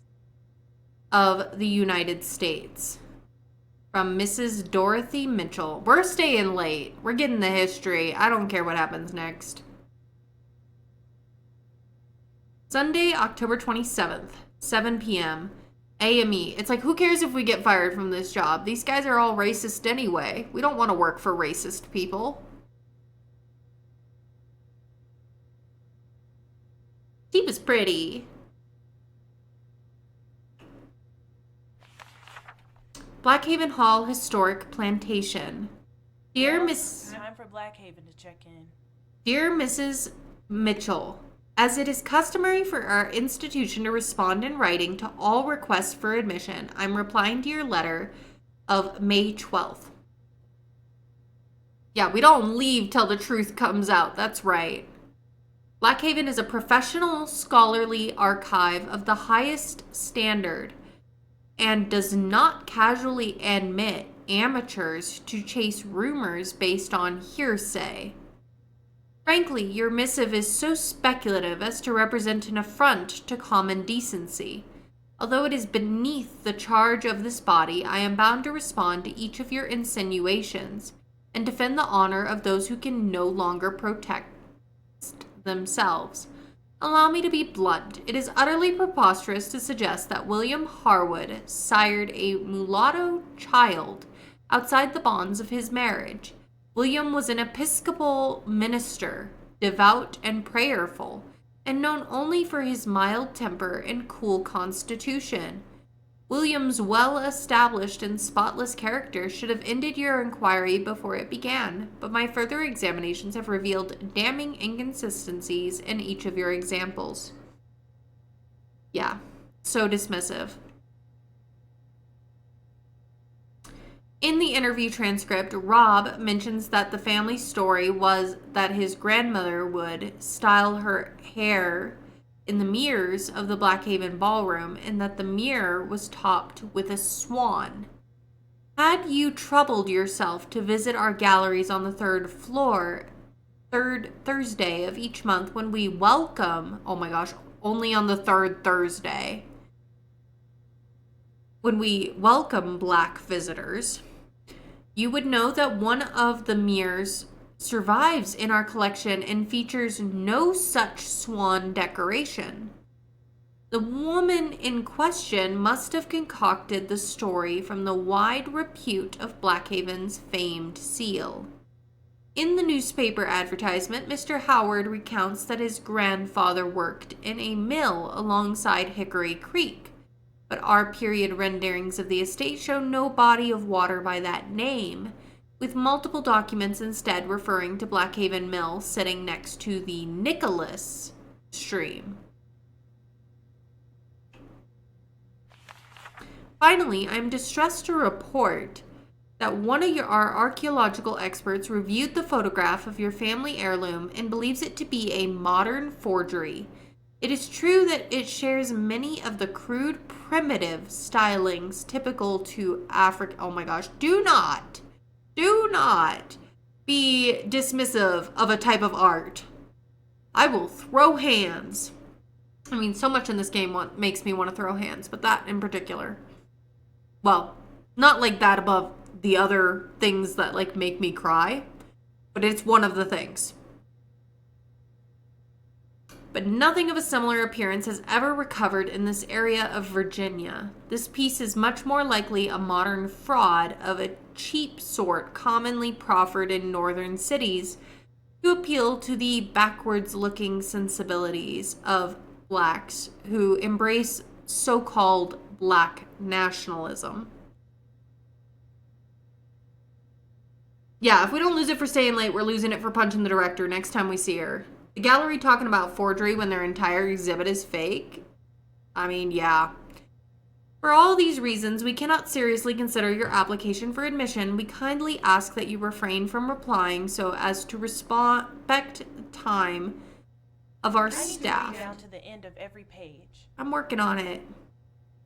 We ask that you refrain. Time our staff in dealing with serious scholars. Ugh, Rosemary, you cold piece of I'd be mad, but you're probably dead.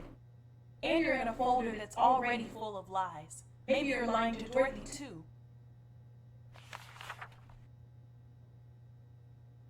Information wanted of my family on behalf of my father, Rob, who is 87 years old. He was bred and born in Virginia and recollects being told that he lived on Blackhaven Plantation just after the Revolution. He and his mother were sold away west when he was only a babe, and he wishes to inquire about his only sister, who he left behind. He believes that her name was Lizzie or Nancy, but he lost his mother so young he cannot remember. Any information of the above party will be very thankfully received by Grace Howard, Box 123, Richmond, Virginia. I need to read down to the end of every Working on it. page.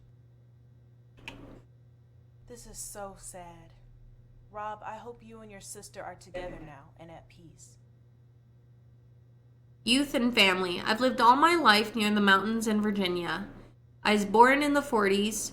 I don't remember the year now, so many passed. When the war came, 3 generations of my family had lived under them hills. My mother's name was Grace, and she had a kind heart, but she never forgot nothing. She would tell us children stories about family and history of the state. She always took pride in knowing who the president was, and would ask the master about him.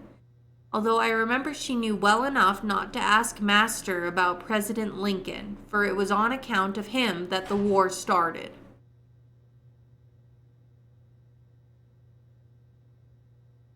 She told me that my grandfather, who was very old and no longer spoke in the time that I remember him, she told me that he had been born on BLACKHAVEN plantation.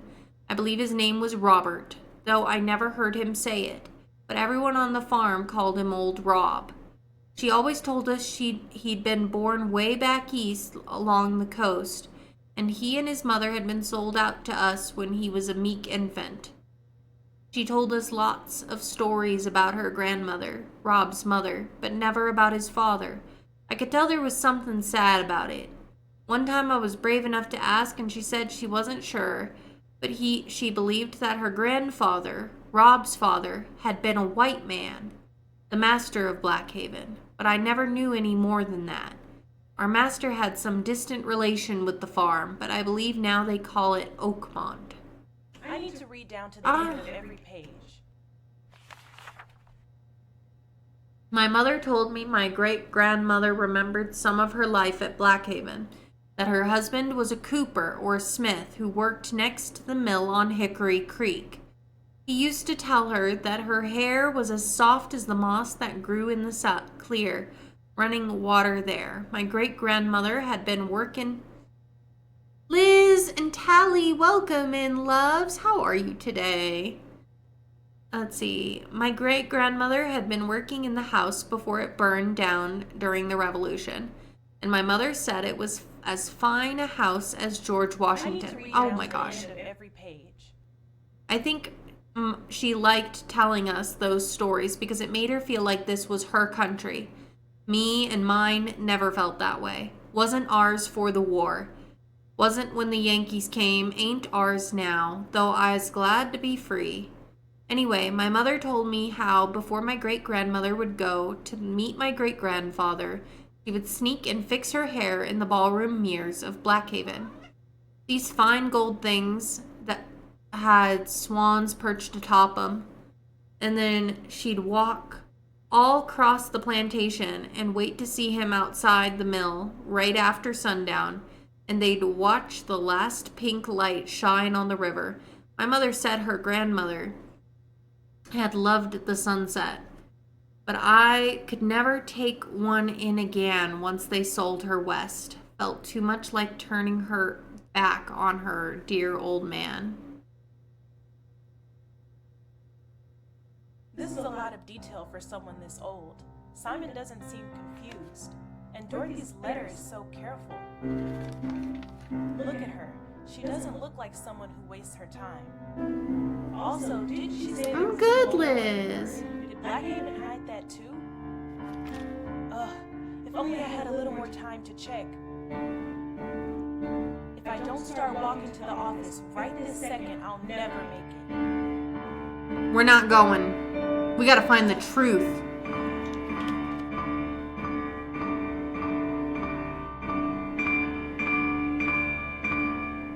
Fuck it. I don't care if they know I snooped. Greece has been there for 3,000 years. It can wait a couple more. Hell yes! Dorothy, you and I are gonna get some answers.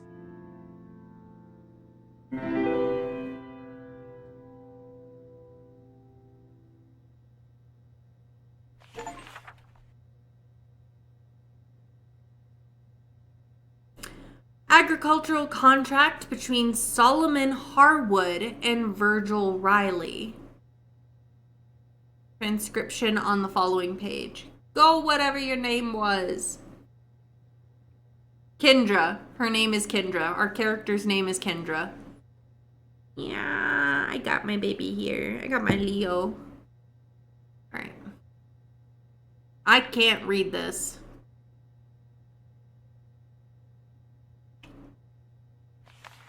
Alright, contract between Solomon Harwood and Virgil Riley. Commonwealth of Virginia, Gloucester County.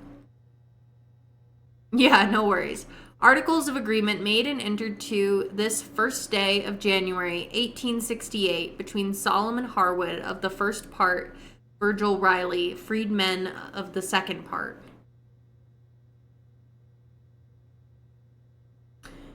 The said party of the second part agree and bind themselves to work for said party of the first during the year 1868 on the appointed farm near Oakmont. Said Virgil Riley and his wife and children are to work on said farm as before the war and cultivate 20 acres in corn and 20 in cotton.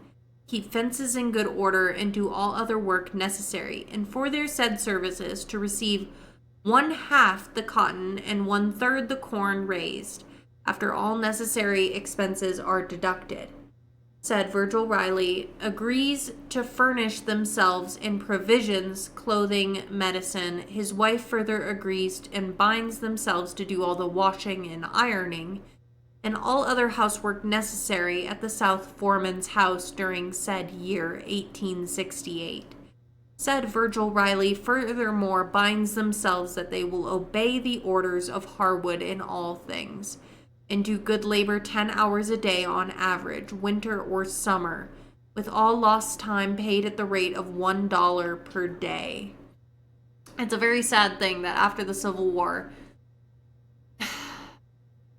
a lot of Black Americans ended up back on the plantations because they didn't know how to do anything else, and they couldn't get jobs doing anything else.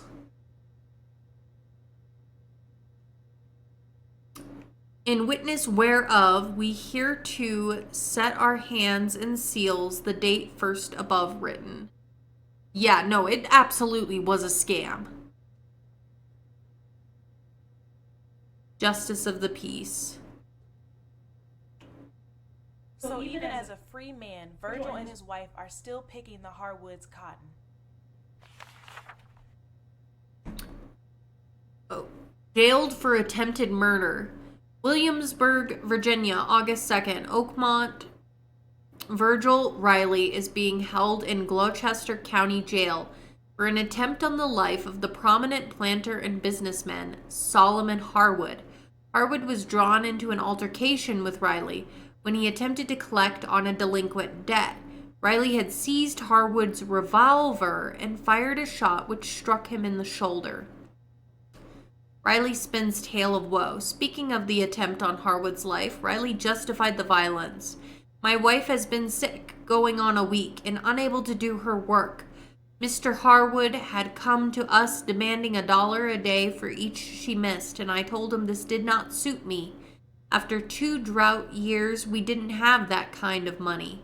He told me to move my wife from the cabin right away, and I replied it would kill her, as she was very sick. He said it made no difference, and that he would show me my place. He struck me with a strap and had me on the ground. I was afraid he would kill me, so I stole his pistol and fired only once. Harwood convalesces in his grand house. Solomon Harwood sought to clarify the matter while resting under the care of his loving wife from Oakmont. Virgil once worked about as well as any black, but he has grown too comfortable in his position and has made a habit of indolence. His wife is bitter and preening, probably on account of too many years shared with a chickening husband. I suspect his sense of purpose will be renewed now that he's to work for the county. Riley faces up to 20 years hard labor for his crime. Every generation of these Harwoods is the same. Virgil was just trying to protect his wife, and now he won't see her for 20 years. A Historical Catechism, Blackhaven Hall in Oakmont in Virginia, by Benjamin Harwood, who founded Blackhaven Hall and why. Nathaniel Harwood founded Blackhaven as a brave response to an Indian massacre of innocent farmers. He set an example that ingenuity and hard work would always lead to success in America. How did Thomas Harwood contribute to American independence? Thomas Harwood was a fierce patriot who wrote in defense of liberty and property and fought bravely at the Battle of Blackhaven. That didn't happen. As a signer of the Declaration of Independence, he led Virginia in rejecting British tyranny. Was Blackhaven Hall unique in owning slaves? No. Every British colony had slaves and servants, as did every other civilized nation. Civilized. How were slaves at Blackhaven treated? The Harwoods had a reputation throughout the state as gentle masters, as cruelty would have offended their neighbors and limited their efficiency and profit. Who built Oakmont? William Harwood, a humble, kindly minister and the brother of Thomas Harwood.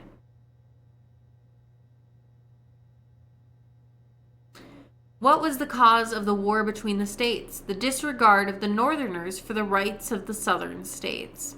Was slavery the cause of the war? No, it was denial of self-government to the South by the North. What did the South fight for? To repel invasion. Wow, all caps, very aggressive. To repel invasion and ensure independence, just as Thomas Harwood and the Founding Fathers had done. How did the slaves behave during the war? They were true and loyal, refusing to support the invading enemy. Most preferred to work the same lands, even after the war. Preferred, right, like they had an actual choice. Why did Gideon Harwood fight in the war between the states? Gideon was sturdy and sweet, but could not allow the liberties of his countrymen to be infringed. What role did Gideon Harwood play in the war? Despite his station, he chose to fight as an infantryman, and after a spotless record of honorable service, gave his life spotless. We know better than that. Oh, yes. Yes. No, it absolutely was sleeked. They're glossing over that in this questionnaire. They are glossing over that in this questionnaire. This is a very common argument by people who still believe in the Confederacy's cause, is they say, oh, it wasn't about slavery. It was about independence. It was about property rights.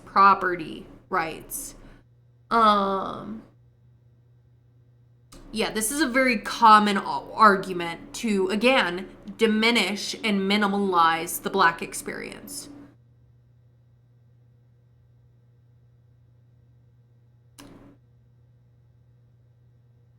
Let's see.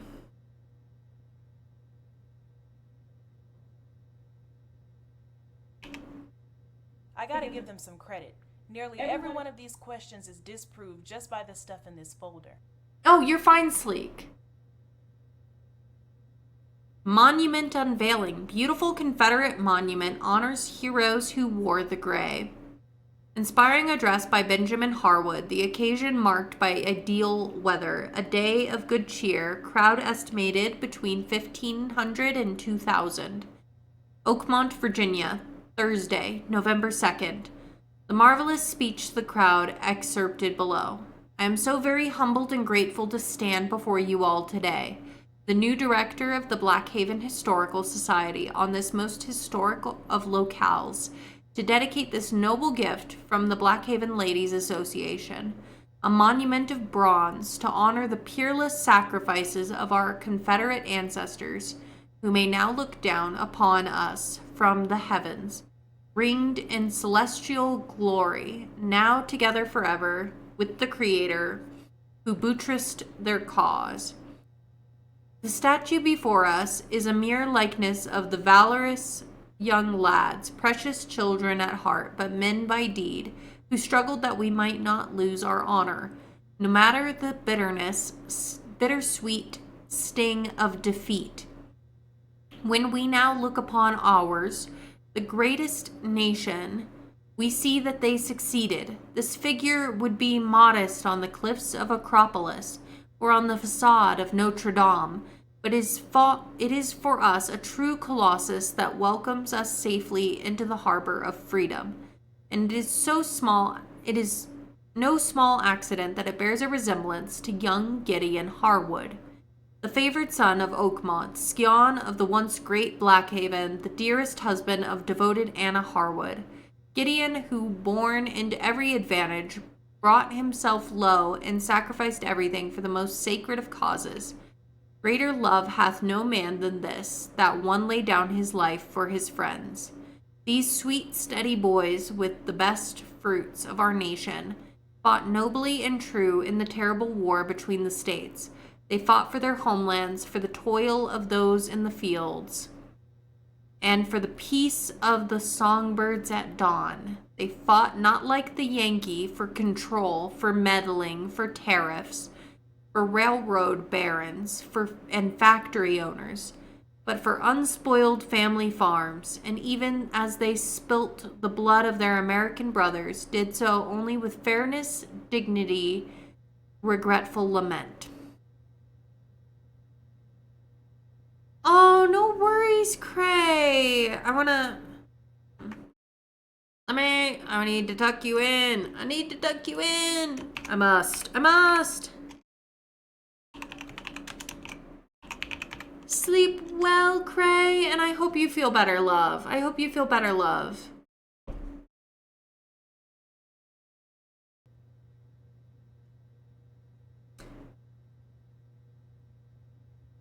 So many mothers and children wept in those days for their loss. So many grandchildren and great-grandchildren now may weep for never having known such men as no longer walk among us. Just over the horizon of these hills lie the ruins of Blackhaven Hall, a relic from another age when such great patriots walked these lands, and in the cause that no free man should ever bow before a foreign tyrant, its unrivaled form was lost forever. Thomas Harwood once carried the banner of liberty, and Gideon Harwood died the same, holding a starry tapestry in his hand.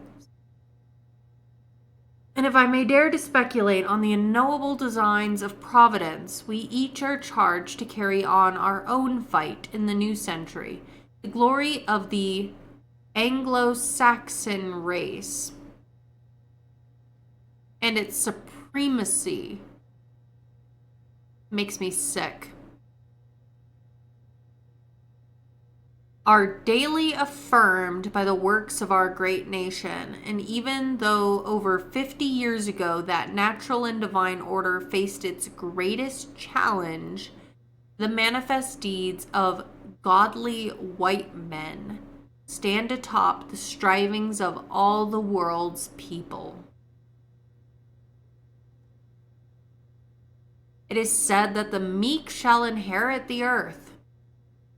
And little could young boys like Gideon have known when they left the comforts of home for their humble duty that they would make true the scriptures for us today.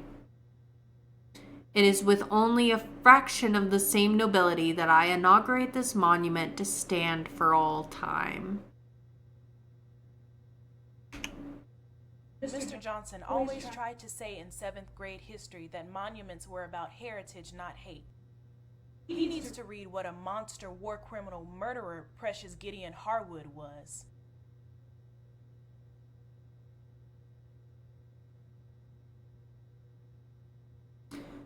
Mrs. Rosemary Lambert, from the House of Representatives, Congress.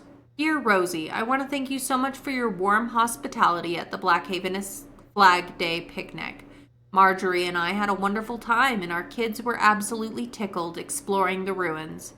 That bunch couldn't decide whether they were playing George Washington or General Lee, but they had a right good time. Of course, we also want to thank you and the Foundation for your continued support of our campaign. No matter what Judge Warren has seen fit to write, I am tireless defender of the constitutional government and the state's sovereignty. This is in 59. and will work always to promote peaceful and prosperous separation between the races. Give my best to Martin and the girls. P.S. Let me add, it was such a thrill to see old Charlie Harwood again. I told him that was the most fun I'd had since he and I corked up together for the 29 Follies. And they say our people have no rhythm. We don't. I'm just saying it. As a white person, we don't have rhythm at all. There's like a rare exception, and they're the ones who have taken it from all the rest of us. You know, just like orange cats sharing a brain cell. You know, like, we don't have individual rhythm at all. Some old guy, welcome in, love. Thanks for collecting your daily blanket.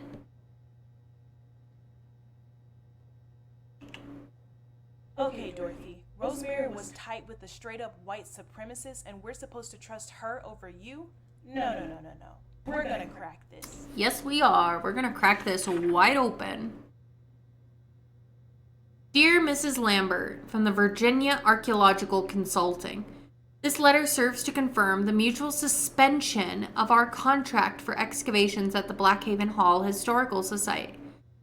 As stated in our previous correspondence, we are more than willing to continue with the excavations at Site 5, although at this point we find it extremely unlikely that we'll be able to recover any material evidence from the Battle of BLACKHAVEN, given the returns from Sites 3 and 4. Nevertheless, we have already documented numerous significant findings about the lives of BLACKHAVEN slaves at what we believe to be the near quarters, and believe further investigations could greatly benefit your museum and education programs.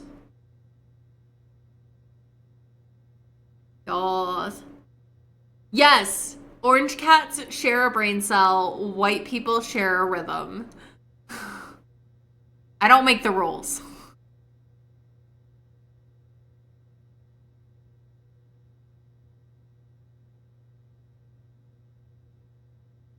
However, we are bound by recent ethics agreement with other peer firms to a very specific set of protocols regarding the excavation of human remains. As we reported in our previous letter, we stopped our initial dig at Site 5 when one of our contractors uncovered a bone we later confirmed to be a human clavicle, likely a male of African descent. Our ethics pledge requires us to immediately make a good faith effort to contact local descendant communities and to take any agreed upon steps towards repatriation of remains. This is very standard in archaeological, especially some of a dig that's believed to be much more recent than like 800 years ago, where it would be much more difficult. When it's like less than 200 years, you assume that there's probably descendants still alive somewhere.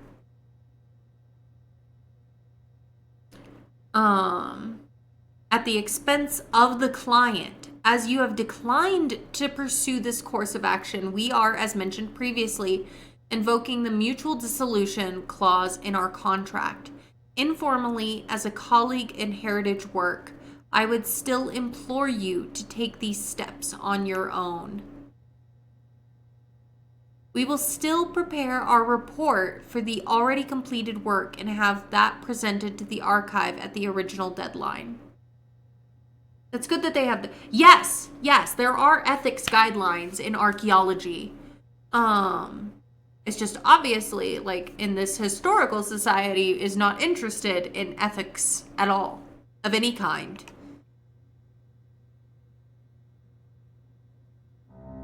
Oh my fucking god. BLACKHAVEN covered up a slave burial ground? This wasn't even that long ago, just before Helen.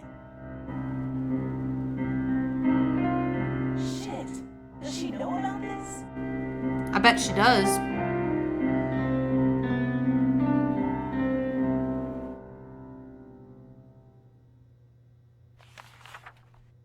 Norton and Page Associates. Dear Mrs. Morris, I am writing to summarize the findings of the summary judgment verdict regarding Jennifer Harwood's claim to membership on the board of BLACKHAVEN Hall. Historical Foundation. As you are aware, all living direct descendants of Thomas Harwood or William Harwood are automatically granted status of beneficiaries with regards to Harwood Estate Trust. You will also recall that the previous settlement between Jennifer and the trust manager found that even though she had emancipated herself from Thomas and Linda following her time in rehab, she still maintained her status as a trust beneficiary and was entitled to the yearly dividend payment from the Harcorp Industries, a co-equal share of 10% the annual corporate profits, as the result of the trust's initial investment into the company. Because the terms of the Historical Foundation bylaws are much vaguer than that of the trust, we argued that Jennifer should not receive a place on the board. But Judge Wallace has dismissed. When was this? Do we have a date? I don't see a date. Okay. Recent, because it's Helen. Has dismissed our lawsuit to prevent her from taking a seat.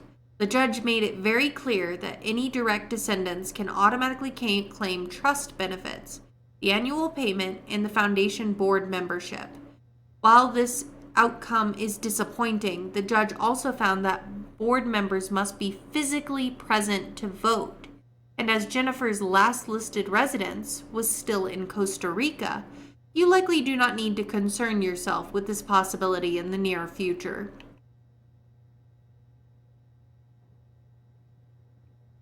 Wait, hold up. Any descendant of William gets a share of 10% of Harcourt profits? They're like a Fortune 500 company. Even if there's dozens of current descendants, that would be hundreds of thousands, even millions of dollars. They've been trying to keep this from you for years, Dorothy. What if you're right?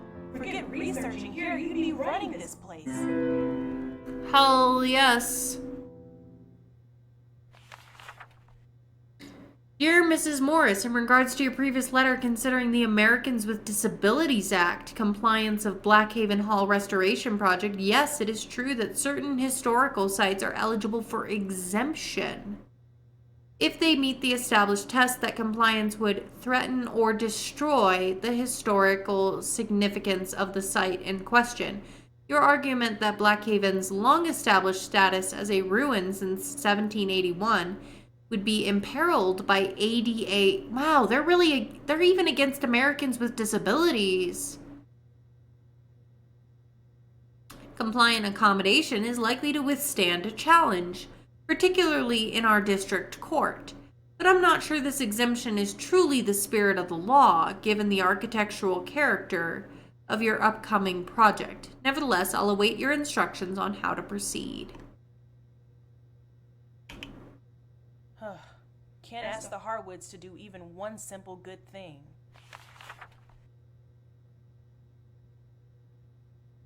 Hold up. This is the bird Dorothy mentioned. I gotta say, it does kind of look like a robin, but also in an African style. And look at the pattern. Didn't I see that earlier somewhere around here? Yeah, we saw it on the pottery fragments.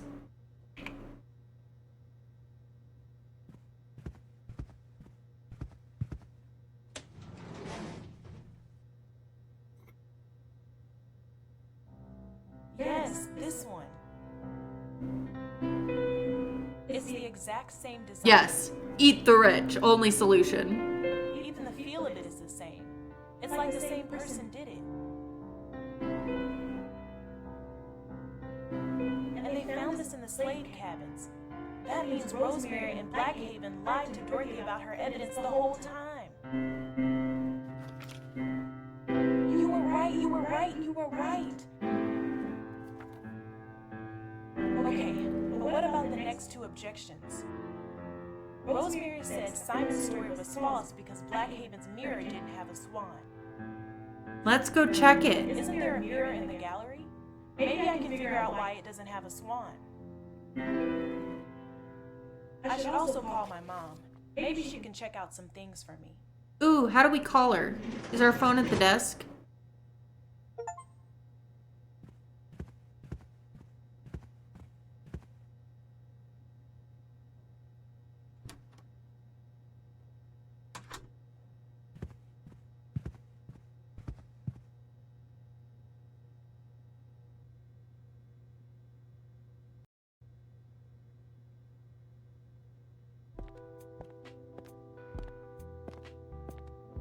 Hi, Mom.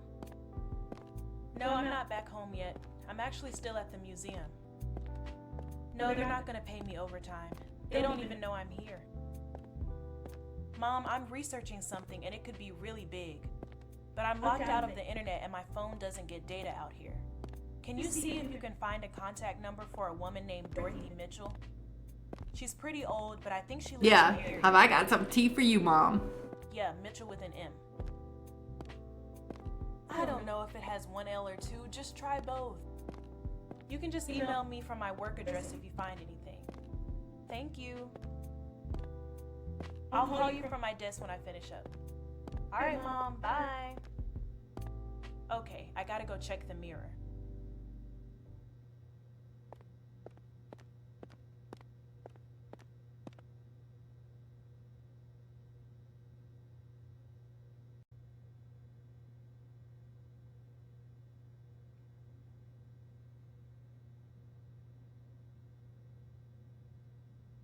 Yeah, nice looking place despite the people running it.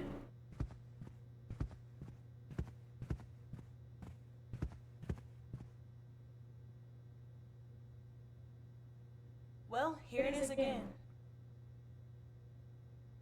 There's definitely no swan. I wonder what other info Blackhaven has. Oh! Helen did say that they were going to be beta testing object scans. Artifact I info. wonder if I can scan for more info.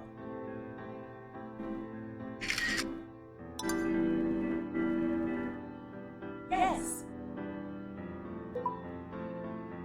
This ornamental mirror was originally one of a pair that are believed to have hung in the Blackhaven ballroom. Large mirrors were popular in the 18th century. A similar frame was purchased from... And they found the other? Ah! The swan!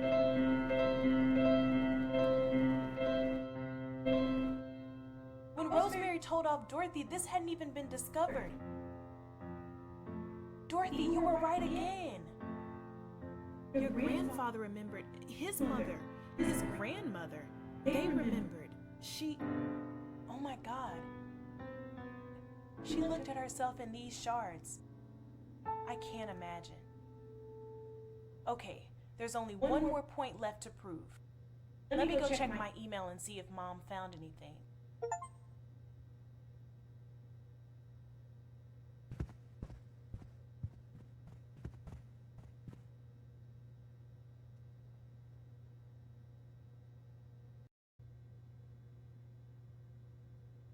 I should see if my mom wrote back.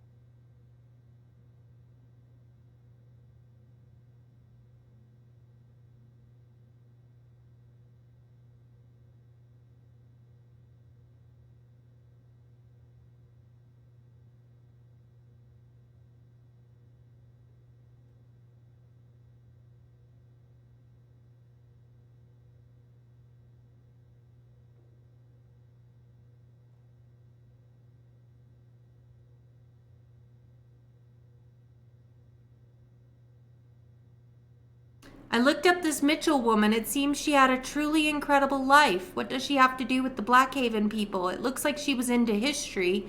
Unfortunately, it seems she passed a few years ago. I found her obituary and attached it below. I also tried looking for her on Facebook, and I believe I found her grandson, Anthony. If he's still at the same place, I found his number in an old phone book. It's 757-555-6536. How's that for detective work? Way to go, Mom. Call me when you're finished. I want to know what you're digging up on the job. You're a real one, Mom. She didn't get to see her work, but her grandson should.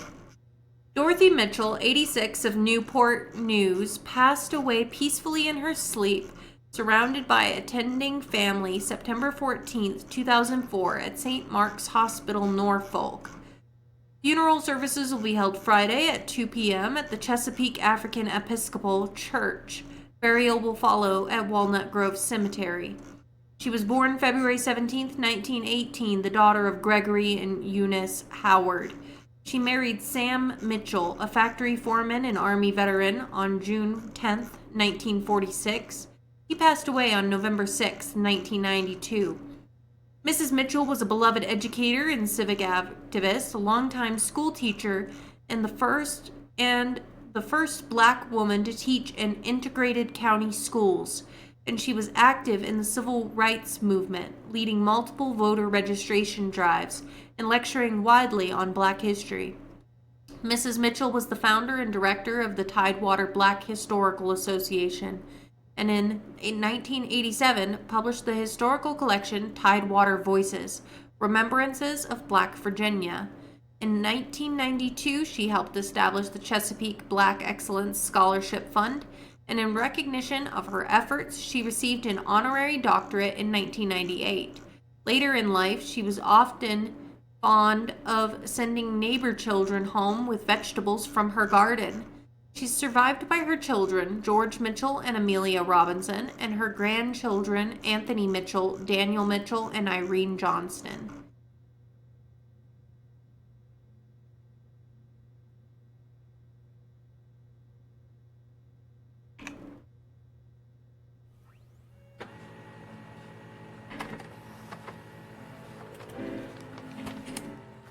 Oh no, Dorothy. I guess you were older than it seemed looking at that picture. She didn't need the Harwoods' money, but the family needs to know she might be right. Anthony seems nice. Damn, can you imagine if he was at the next meeting with Helen? Yeah, let's send Anthony to put Helen in her place. First, BLACKHAVEN said you couldn't be a descendant from the Harwoods because the bird carving wasn't authentic. That's wrong. It looks just like BLACKHAVEN's own pottery. Next, they said Simon's family was never here because their marriage didn't have a swan. But oh wait, yes they did. Last, they say Simon had the wrong name for the creek at the mill. He said Hickory Creek. BLACKHAVEN said Nicholas Stream. Ugh, how am I supposed to know what a creek was called 200 years ago? The model over there doesn't even show the river. Let me call my mom real quick and thank her. Hey Mom, thanks for sending that stuff along. Let me put you on speaker. Can you hear me? Are you by yourself? Yeah, Mom, of course. So, what did you find out about this Mitchell woman? Mom, I'm not sure, but I think BLACKHAVEN might owe her family some money. Like a lot of money. And maybe some other things. Oh, did she do some work for them? No, Mom, it's a lot bigger than that. But I don't want to say anything more until I'm totally sure. I just have to check one more thing before I leave.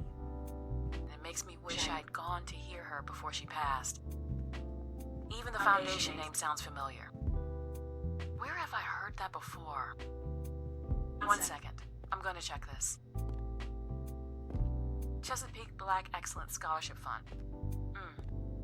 Here's their page. List of projects. Wait. Oh my god. They're the chief sponsor of Lee. Kendra, baby, do you know who this woman is? She paid for your scholarship. What? Dorothy, you're the whole reason I'm even standing here.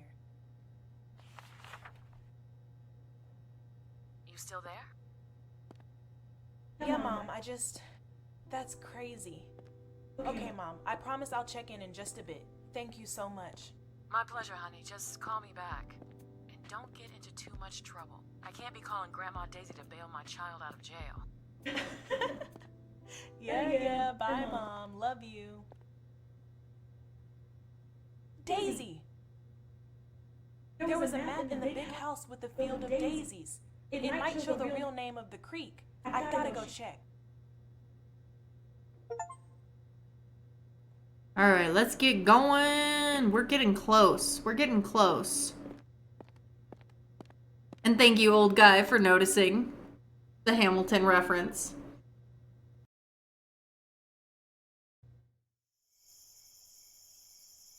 I just need to run up to the house and check that map. We're gonna run on the lawn.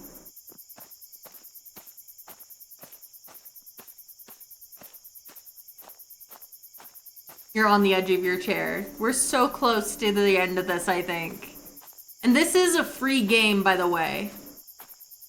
All of you. Anyone can get this and play through it on your own, explore it. It is completely free on Steam. Yes, this game is free, Sleek.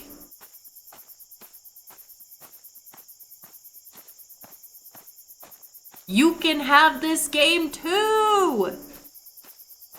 I know, it's so good. You used to do this work in real life? That's so cool, old guy. We're gonna make Helen regret giving us the all-access pass to this place.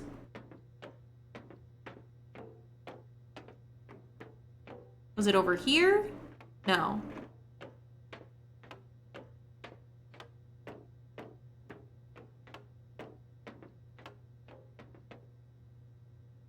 Yes, here's the map. And it wasn't found until 2006, so Blackhaven hadn't even seen this when they told her Simon remembered the Rome Creek. Okay, one last time. Dorothy thought her ancestors met at Hickory Creek, but Blackhaven said It's really immersive, yeah. was the Nicholas Stream. Let's see. There's a few little rivers here. Oh, I should use the key.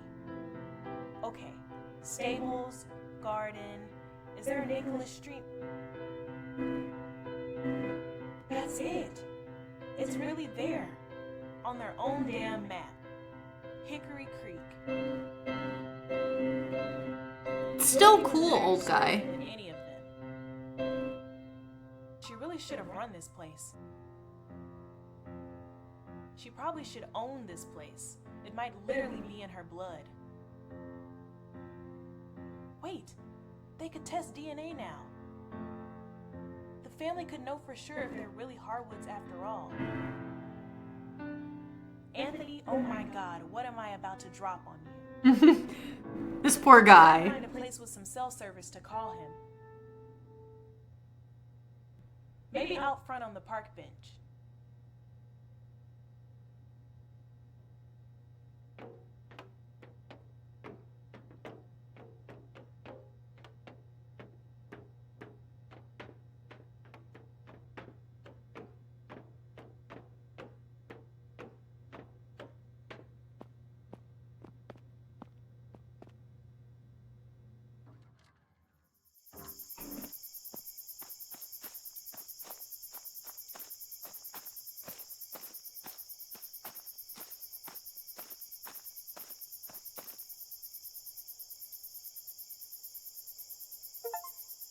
Whew, here we go. About to become Blackhaven's worst intern of all time. Come on, pick up. Ugh, maybe it's the wrong number. Hello? Yeah, hi. May I speak to Anthony Mitchell? This is him. And are you the grandson of a Dorothy Mitchell? Who is this anyways? If you're with the charity folks, I have told y'all, you should not be calling me at home.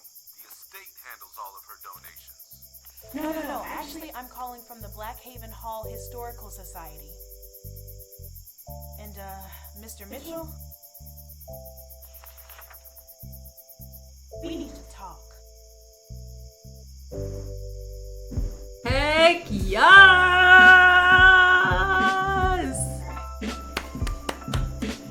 You can return to Blackhaven Hall in the year 1781 and Cassius! I need to look up.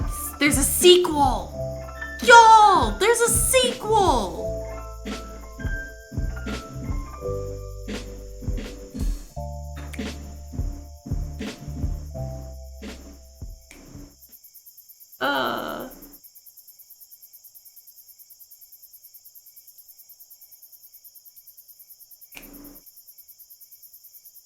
We'll go through the. We gotta acknowledge all these people. Historated. Well done.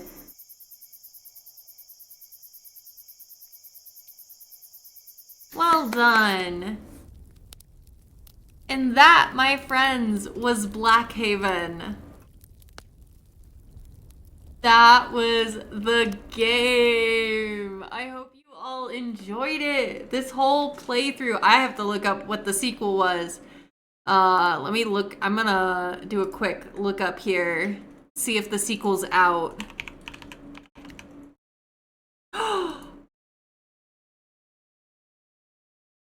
Ooh, it's still to be announced on release date, but you can add the sequel as well.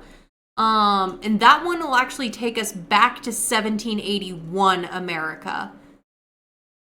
So, like, right before it happens.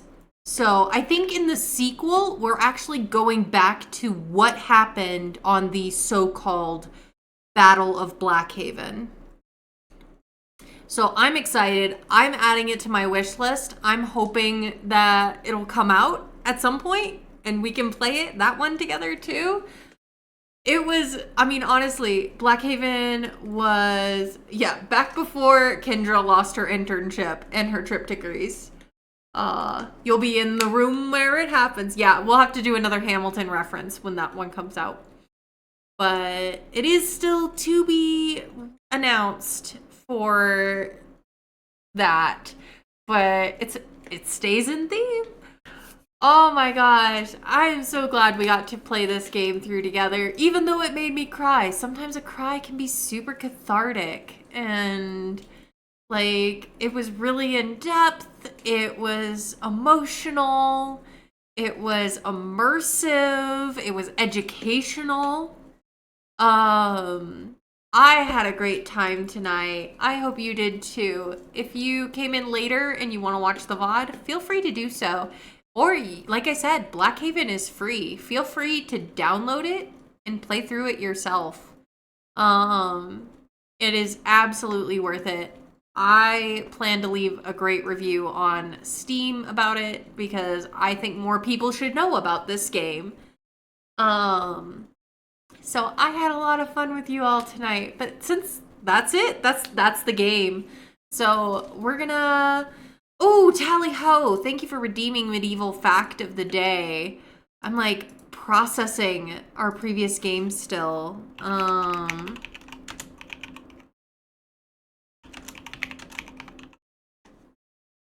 jeez. Let's see. Oh, here's one. Medieval people did have a form of toothpaste. Despite popular, like, the popular lore of medieval times being that everyone just had really bad, like, rank breath and everything. Now, it was a little different whether you were, like, a peasant or, like, a wealthy person. Like, the wealthy people would have like a toothpaste mixture that was made of like charcoal, salt, and pepper. Obviously, salt and pepper being more expensive ingredients were kind of prohibitive for, yes, you guys, charcoal was used. Great minds. Yes, charcoal was used. And the common person might have used some charcoal but mixed it with like some herbs, like some local herbs, depending. Sometimes like a wild mint or like a rosemary at times. But yeah, the common person would have like an herby charcoal toothpaste, whereas the rich person would use like pepper, which if you know anything about like medieval history, pepper was like really expensive. So to just use that to clean your teeth was like a flex. All right. But with that, my friends, I'm going to see if I can find us somebody to raid out to. BLACKHAVEN isn't a game that like a lot of people like stream, which I think is sad because again, it needs more attention. I am currently the only one streaming BLACKHAVEN, so we can't stay in category, unfortunately. But yeah, thank you all so much for hanging out with me tonight. I had a great time. This game has been like sitting in my library and I've just been like waiting for the right moment. And like the last 2 streams that I had it set aside for, I had to cancel. And so I'm so glad that we finally got to play through it together. It makes me so happy. But let's see. Let me think. Who should we raid? Do you all want to go to somebody playing Sims? I know somebody who's doing Minecraft right now, if you're interested in that. I also know someone who's doing co-working, if you would be interested in co-working. I'm so glad you think it was worth it, Entropy. Please go get yourself some sleep.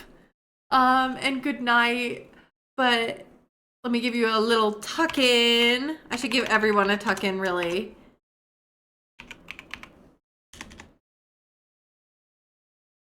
Yes, tuck in. I'm gonna tuck in everyone here. Everyone tuck in. Even if you're like going into your daytime, everyone gets a tuck in. It says me, but I'm doing it to everybody else. Though I'm going to be going to bed soon too. A balloon artist? That sounds so fun, Tally. Who's the balloon artist? That sounds fun. Who wants to go see a balloon artist live streaming? Sharp balloons. I'm looking them up.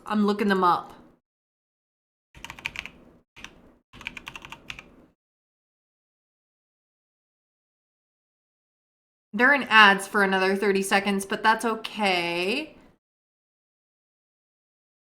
Oh, they have a lot of viewers. You know, but they look really nice. They look super nice. So I think I'm gonna be brave tonight. I usually get super nervous rating people who are like partner level.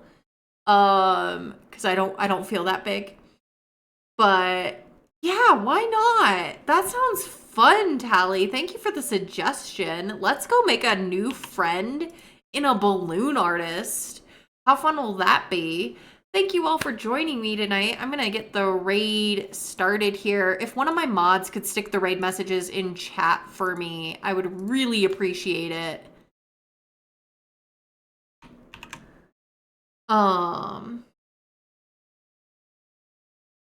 Otherwise, I'll get them in a second. And fun fact, I'm actually doing an art/co-working stream tomorrow. I realize I don't have that much time to actually get that figured out. Thank you, Bluma. First raid is for followers, or if you're just hanging out with us tonight. Second is for subscribers, if you are subscribed. And we're gonna be raiding out to Sharp Balloons. Let's go make a new friends. But yes, I have an art and co-working stream tomorrow. It is a special stream. It is not an everyday stream for me. And that's what I'm gonna be doing tomorrow. I'm gonna be like painting with the super sweet bot in chat, so you can co-work along with me while I paint, if that sounds fun to you. It's on my Twitch schedule if you want to know what time that is, because my brain is not braining and I can't think. But yes, I am doing some art tomorrow and co-working if you would like to be productive with me, because I have a day off work. So that's the plan. But we're going to be raiding out. If you raid with me, you'll get some extra channel points if you do. Otherwise, it'll be a goodbye for now, my guys, gals, and non-binary pals. Thank you so much for being here. I love you.